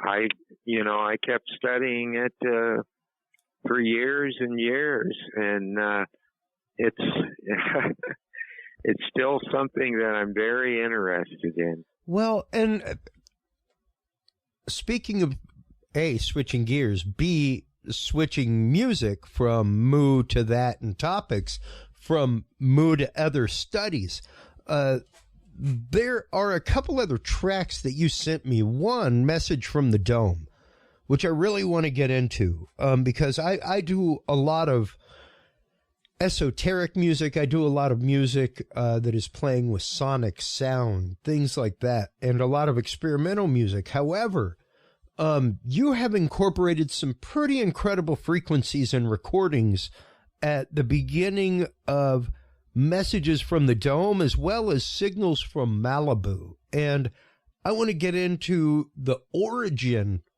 of those signals before we play the tracks. So let's talk about Messages from the Dome first, and what the source of these signals were that you use at the beginning of the track, and It's it's at all the about. end of the track also. Yes. Yeah, well, I was interviewed by an author named Michael Luckman, who was a ufologist, and he was writing a book on UFOs, and he interviewed me because I had had a sighting at the top of Haleakala Crater that got fairly well known, and he wanted to interview me about that. So he did a nice part in his book that came out, and I have a copy of it. And then he was contacted by an ex-World War II Army guy who liked ham radio, and he was retired in the hills of Malibu. And one night, he was talking to somebody in Australia, and these strange radio signals, and he knew code and all kinds of things, interfered. And he went, "What is this?" So he had a way of range finding, and it was about 3 miles out in the ocean. Under the ocean, he could tell it was coming from because there was nothing out there. And he started recording them. And he made these recordings, and he sent them to Michael Luckman. And Michael said, "You've got to send these to Merrell Fankhauser." So he sent me these strange radio signals. And as soon as I started playing them, I went, "Oh, this is something." Well, in that area, Chris, for years, going back into the 40s, they at one point even thought it was some kind of Japanese submarine activity out there. They kept seeing things going in and out of the ocean, flying. Yeah, out near the Catalina Islands, things like that. Those were regular sightings for decades and decades and decades. Right, and so he sent me the signals. I went out in the studio and sat down at the piano at first with a click track going and played the signals in my headphones, and I was just fiddling along with some piano parts, and all of a sudden I went, "Wait a minute, I better record this." And I remember I was started in E minor, hit the record button, and played for about 4 minutes or so, and it was giving me goosebumps. Yeah. And then I called the guys from the band in, and I said, "Listen to this." And they went, "What? What is that?" And you could hear the signals real loud in there. And then I went into a bridge in C major 7th, I remember.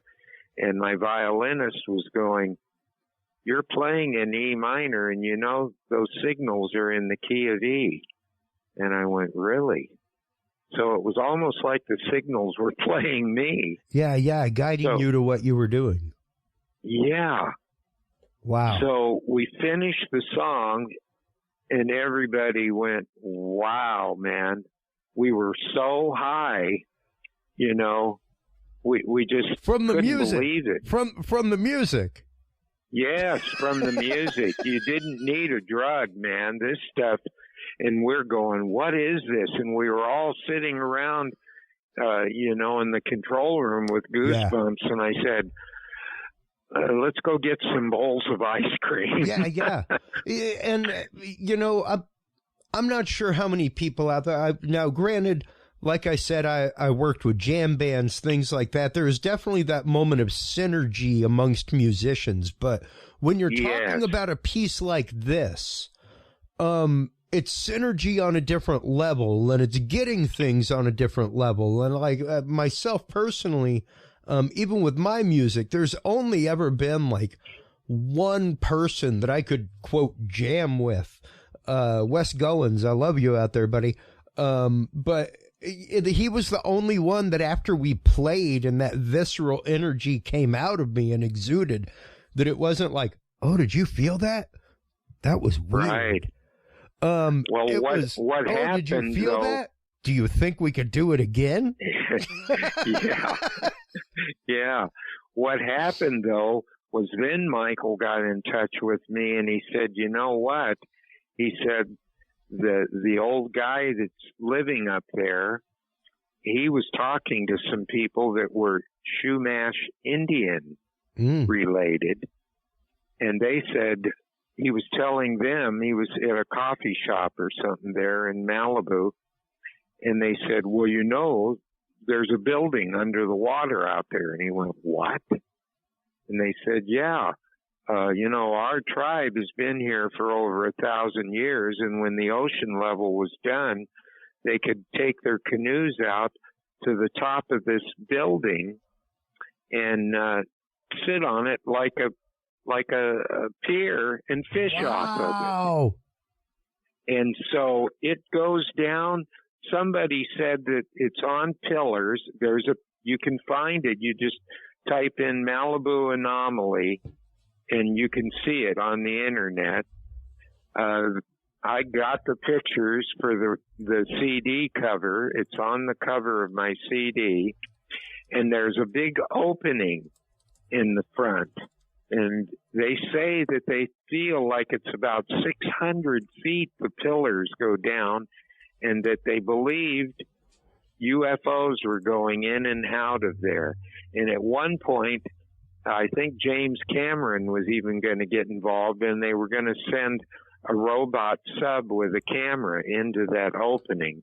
But something happened, and they never did it. Well, not too far up the coast from there is Point Mugu Naval Air Station. And I was on a radio show when the CD came out talking about it, and the DJ knew somebody that worked at the Naval Air Station. He called him up live on the air and said, yeah, I'm sitting here with Merrell Fankhauser, and he's telling me about this anomaly that's under the ocean that things have been seen going in and out of for years. Do you know anything about that? Wow. And he said, yes, I know about it, but I can't talk about it. Goodbye.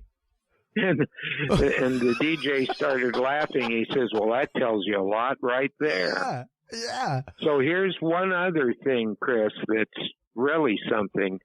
The album came out. It's on Gonzo Multimedia, the label I'm on, and one of the labels in London. Big hit over there. Lots of radio play over here, and especially in California. And then I started doing one radio show after another, like we're doing, talking about this. Yeah.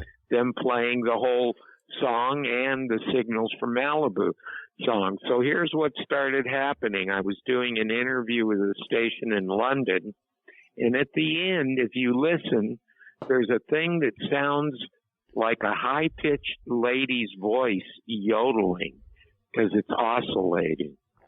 When that part came in, it shut the radio station in London down. It went off the air. Wow.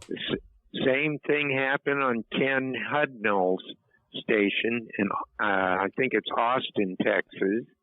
Same thing happened with a station up here in Sacramento. When it came to that part, shut them off the air. And they were all using newer digital audio boards, not analog. Interesting. The stations that had analog boards, it didn't affect. So I sent these signals to Bob Edwards that works for George Lucas. Yep. I've known him for quite a while, good engineer. I told him the story, and I said, Bob, can you analyze these? He got back to me right away, and he said, it's very odd, Merle. He said, there's not just one signal. There's a lower carrier signal, another signal, and the high signal seems to be some sort of message. There's 3 signals in what you sent me. Interesting. So then I noticed there were more of these signals left that I hadn't used. So I wrote Signals from Malibu that was a little more like a spacey, up-tempo surf space song, you know. Well, let's listen to the first one real quick. Part of it anyway. Okay. And hear these first signals for messages from the dome, because man, they are some amazing frequencies caught on tape.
The sound is buried under the music the whole time is what I love. And just like you said, the carrier tone inside of it is... The carrier was the first one you heard, the low thing.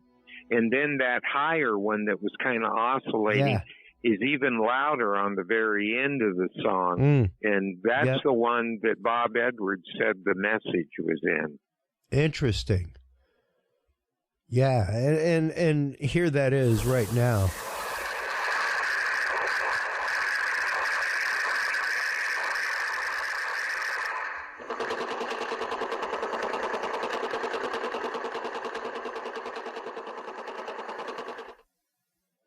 Well, you went too far. It actually comes in a little bit before that. It's that high-pitched thing. Yeah, but... Yeah, and there is a video. There's a video on YouTube of this, and it has the pictures of the underwater anomaly. If you just type in at YouTube, Merrell Fankhauser, messages from the dome, there's a video for that and a video for signals from Malibu on YouTube. And there's pictures of this, and even pictures of objects that were seen going in and out that people sent me on that they took with their cell phones. Wow. Yeah. And how long, because I mean, you once again go back into the realm of surfing in waters out near that area, things like that for decades. Before this, were there sightings amongst folks in the surfing community? Were they regular? Even in the folks of the elders that you talked with, were these sightings, were these things regular, known about? Yes, I went down there with a group of my surfing buddies from here in Pismo Beach, went down to Malibu to go surfing there. And we surfed during the day. There were some local surfers, and this was probably, it might have been around 62 or somewhere in there. Yeah, I'd say 61 to 62 was 1962 was pretty close. And we got done surfing, and the sun was starting to go down, and these guys were building a campfire, and they said, "Oh, you guys ought to stick around and watch the lights go in and out of the ocean." And we went, "What?" They said, "Oh, yeah, pretty regular. We see things darting in and out of the water." So we're driving home, and I remember Larry, one of my surfing buddies, he was laughing. He said, "Oh, they're seeing pelicans diving for fish." because that's what they do up here. And Sure. when the sun's going down, it kind of glints off their wings and can look like something else, you know. And when I was on that same radio show I talked about up in San Luis Obispo, a person called in, a lady, and she said, I was a teenager in the late 40s, and my aunt and I, we lived in Malibu. We used to go down to the beach at night to watch the lights go in and out of the water, and that was in the late 40s. And so that had been going on for all of those years, and there we are. We could have experienced it in 1962, but people are still seeing it. And I wanted to take my camera crew. You know, I do a TV show called Tiki Lounge. I wanted to take the camera crew down there, and this was right at the beginning of when COVID hit, and, you know, nobody wanted to do it, and we still haven't done it. And I wanted to just take the van down there, sit there with a camera ready, you know, and when it gets dark, and see if we could catch something. But, you know, when people found out that I was doing this album and people heard about it, and then after the album came out, I hadn't had a video done yet. People started sending me these things that they had videoed with their cell phones. So I put some of that into the videos, and I have my band together. I have a big back lot. It looks like Hawaii, the way I've decorated it, with a stage. And we've done now over 165 TV shows back there. And it's on in San Luis and Santa Barbara County. Used to be on in Santa Monica and Ann Arbor, Michigan, and Hawaii. But now since the COVID thing, a lot of stuff has changed, and we're just down to the California area and Hawaii. But, man, it's another ongoing mystery. And to know that you have been following this for the last 20, 30 years, that is pretty incredible, Merrell. That is a world of research and a world of gathering stories from elders in Hawaii, even stories from the West Coast of America. So, what has it been like for you to kind of bring all of this together and create art from it?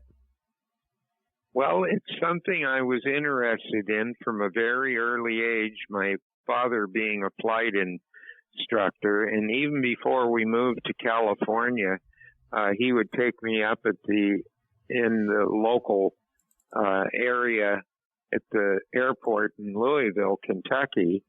And he was starting to teach me to fly then, you know, and he'd let me take the controls. I remember we had a J3 Cub at that time that he did a lot of instruction, and a Taylor craft that you sat side by side in, and instead of a stick, it had two wheels. And I was interested in aviation from a young age and started making model airplanes and gliders, and I even made a flying saucer once that actually flew, you know, before Cox started making one with a little 049 engine in it. So I always asked my dad, I said, do you think that there really are UFOs? And he said, oh, yeah. He said, there's got to be somebody else out there in the vast universe. And I was looking all my life for UFOs, and I never saw one till one night. We were at the top of Haleakala Crater on Maui, and there was a bunch of tourists there, and it was a popular place to go to watch a beautiful sunset.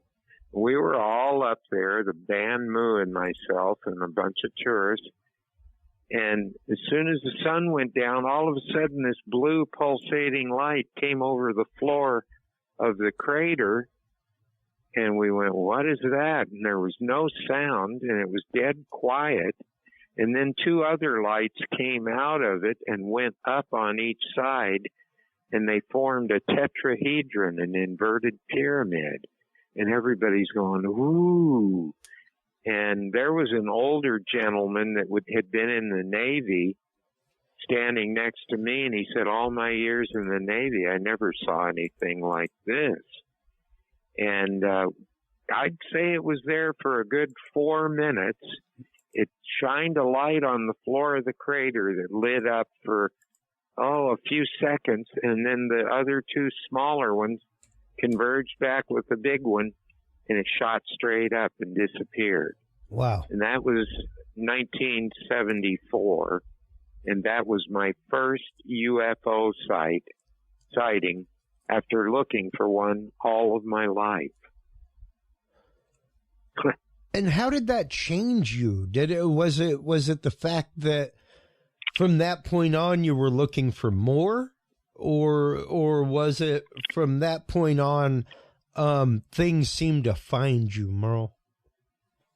Well, both. I kept watching, and it seemed like, I don't know, the guys in the band were always amazed at how fast I could write a song. And after I saw that, finally, my first UFO sighting, we drove down to our house in the little village of Haiku, and I had a reel-to-reel tape recorder in the corner so I could record these songs.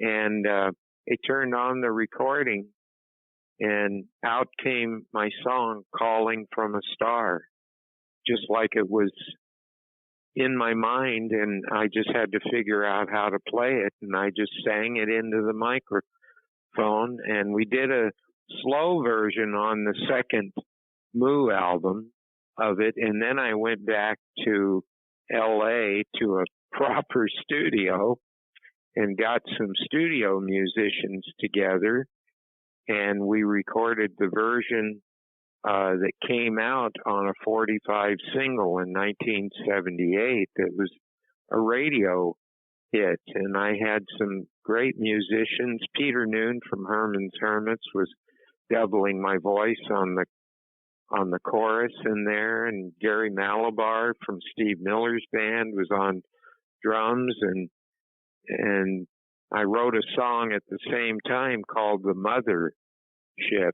that we also recorded. And it was it's been a ride. And I had a chance to meet John Lennon once at Harry Nilsson's house when they were hanging out together one time up in the Hollywood Hills, and he and I were talking about songwriting, and he said he didn't write any of those songs in the Beatles. They were given to him by his muse. And I said, yeah, my best songs are written in 15 minutes. It's like they're being transmitted to me. And he looked at me and he called it automatic writing. And that stuck with me.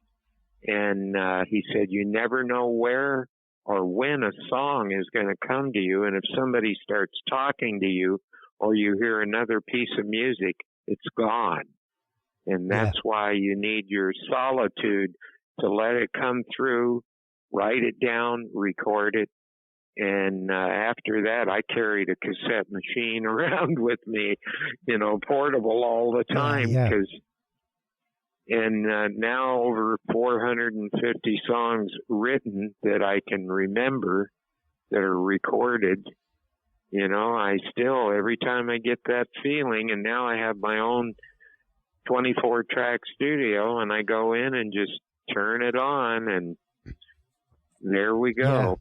I regularly talk, and I mean like talk, like I go out and speak at conventions about podcasting.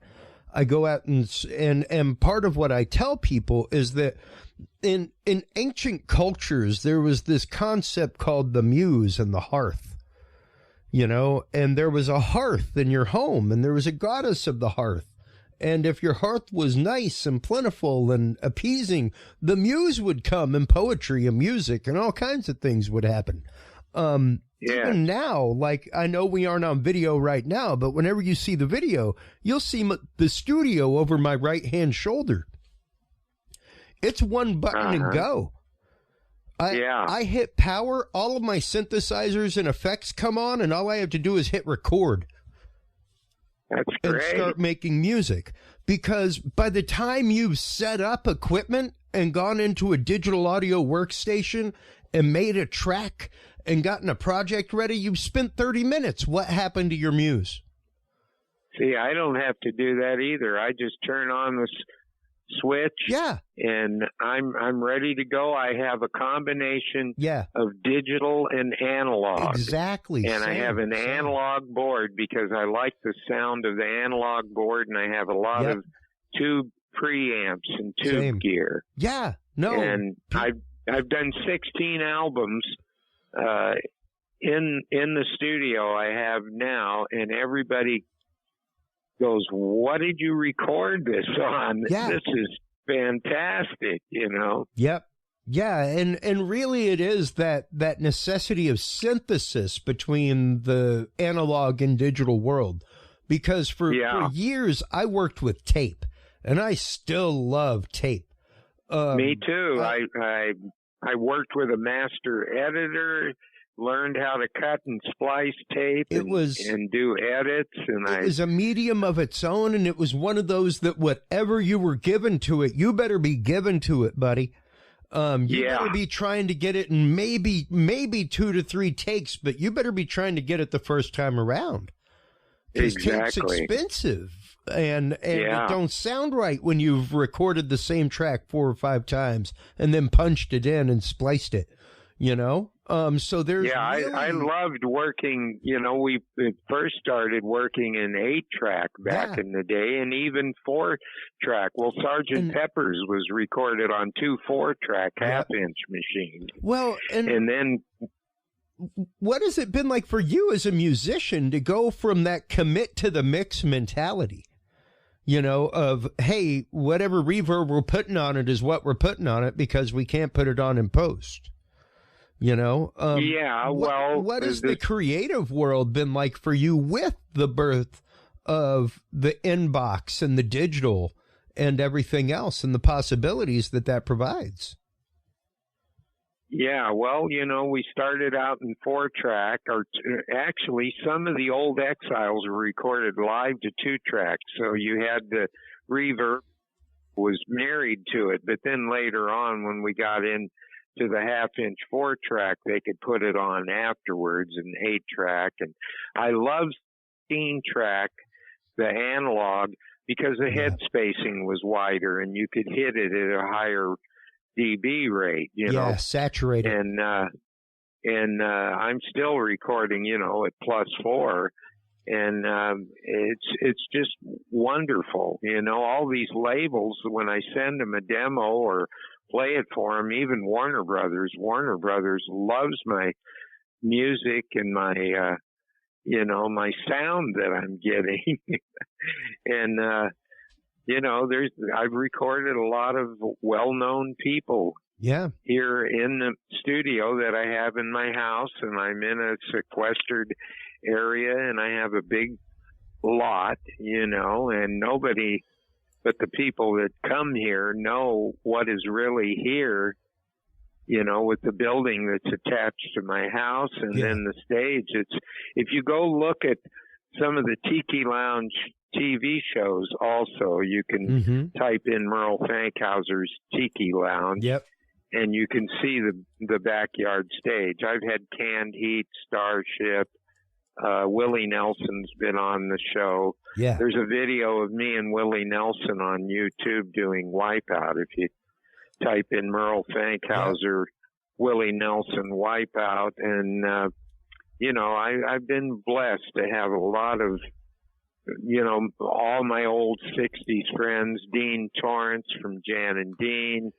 I did a nice interview with Mike Love of the Beach Boys, and it's just been wonderful, Chris. I just thank God and everybody for, everything that I've been able to continue on and make a good living. And now all of my old songs are getting in movies and TV shows. I even had one of my songs from my Back This Way Again album, which was released in 1990, Only a Woman, on the show Young Sheldon.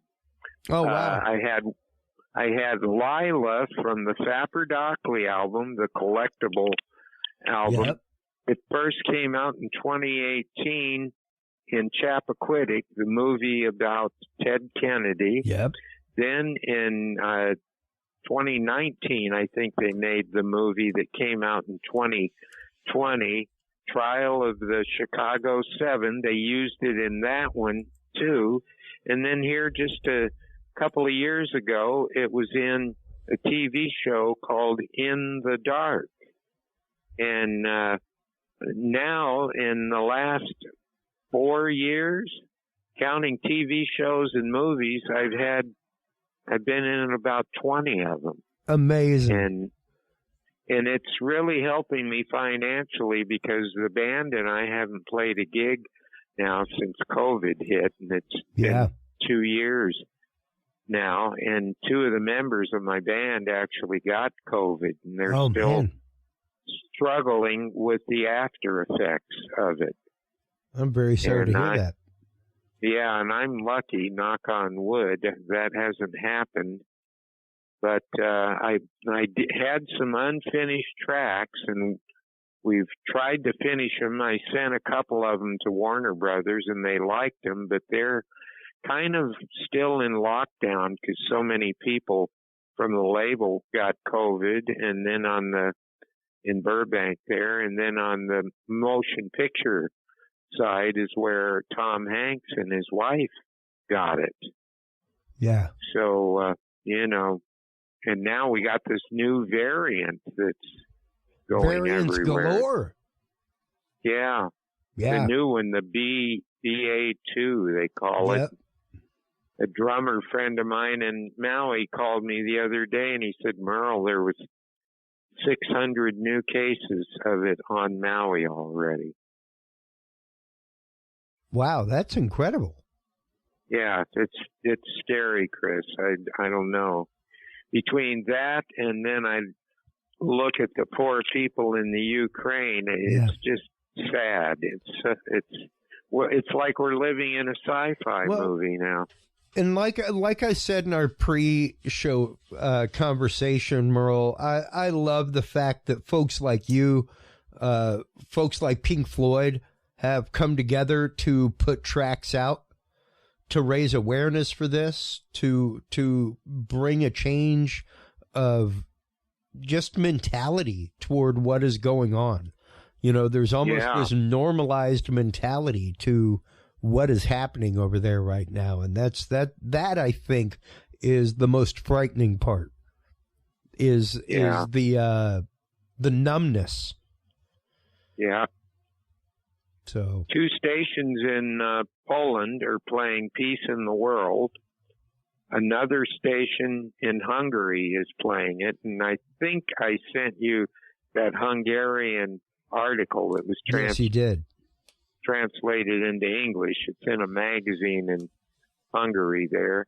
They're doing a Greek article on it, and it's being played on the radio in Greece, Fantastic. England, and Germany. And, I'm Swiss and German, and my grandmother on my dad's side was full-blooded Wyandotte Indian.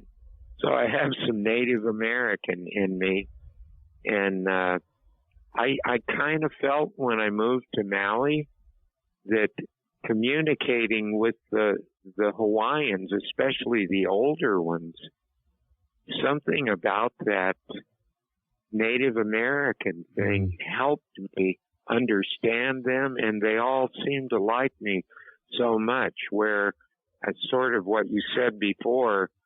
The Hawaiians are very suspicious. Yeah, rightfully so. And because the missionaries came there and tried to convert them from all of their ancient knowledge and their pagan ways, and so they call the white people that come there howlies, and watch out for the howlies. But they loved me. I ended up playing for their baby birthday parties, weddings, funerals, everything. And I still have great Hawaiian friends there that communicate with me and email me and watch the TV show over there. Well, Merrell, thank you so much for coming on, sharing your knowledge about the Malibu Anomaly. Such a strange case out there, such interesting things. Here in a second, we're going to go out with a little bit of the audio from Signals from Malibu. But before we do, let everybody know where they can go to get your albums, where they can go to find you, book you, get your band to play, get you to make music for movies. Whatever. It is time for shameless self-promotion, my friend. Okay, well, they can email me at merrell@merrellfankhauser.com, and I'll spell it real quick, MERRELL @MERRELL Fankhauser, FANKHAUSER. There's no R in the front of Fankhauser. There's even a village of Fankhauser in the Swiss Alps. And I have a website at merrellfankhauser.com. And also, I want to plug my book, the Merrell Fankhauser story, Calling from a Star. And you can get that either direct from me, order it through the email, or direct from Amazon. And I'm proud to say it's sold quite well. And there are pictures in there, Chris, of all of those ruins that I discovered on Maui, the pictures, and there's a whole chapter devoted to my exploration there. And once again, just absolutely amazing body of work, Merrell. Everything that you have done, from your music to your research into this to the music that you have made from this, you have such an amazing career, such an amazing story to tell. Thank you so much for taking your time to come on, share your story with our audience, share everything, your music, all of it, for so long.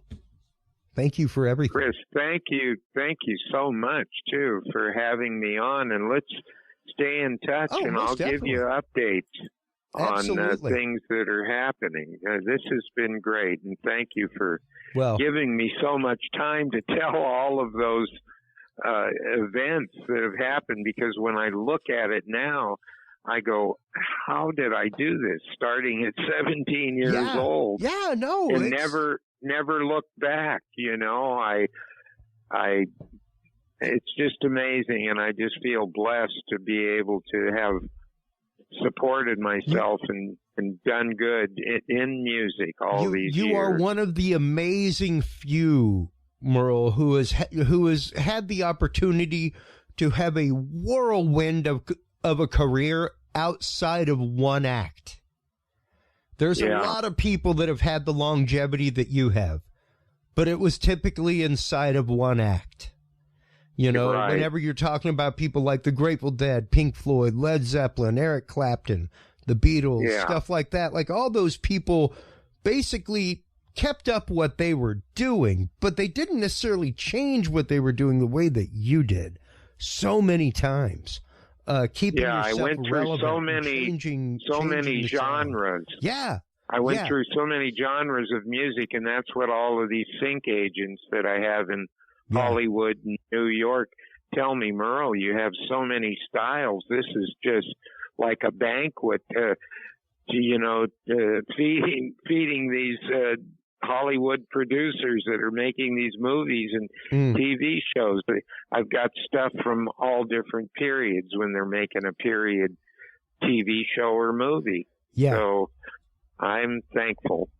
Well, we're thankful as well. I know your fans are thankful. I know the folks that introduced me to your work are thankful for your work. And once again, thank you for taking the time to come on. I can't wait to have you on again and again to discuss the land of Mu, the Malibu Anomaly, and other great things. Please do hold the line while we close things out with the amazing track, Signals from Malibu, folks. While we play that, make sure to stop on by Curious Realm. CuriousRealm.com is where you can go to find all of the episodes. That's where you can go to find everything. Until next time, take care of yourselves, take care of each other, and stay curious.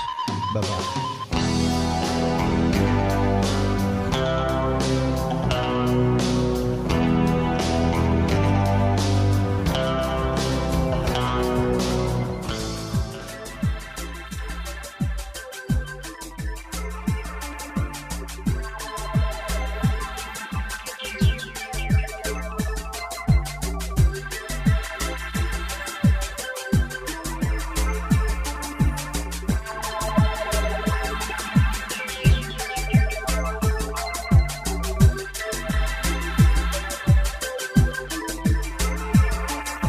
Thank you for tuning into this episode of The Curious Realm.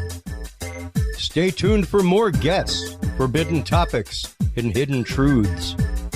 Download the official Curious Realm app and view the Knowledge Vault on our website, CuriousRealm.com. Follow us on social media by searching Curious Realm. Curious Realm is available on your favorite podcast services, as well as YouTube, Roku, Amazon Fire, and Apple TV through the APR TV app, available on all app markets. Curious Realm is a proud member of the HC Universal Network family of podcasts. For more great content or to become a sponsor of Curious Realm or other podcasts, visit hcuniversalnetwork.com today. Thanks for listening. Stay curious. And remember, the other side is always watching.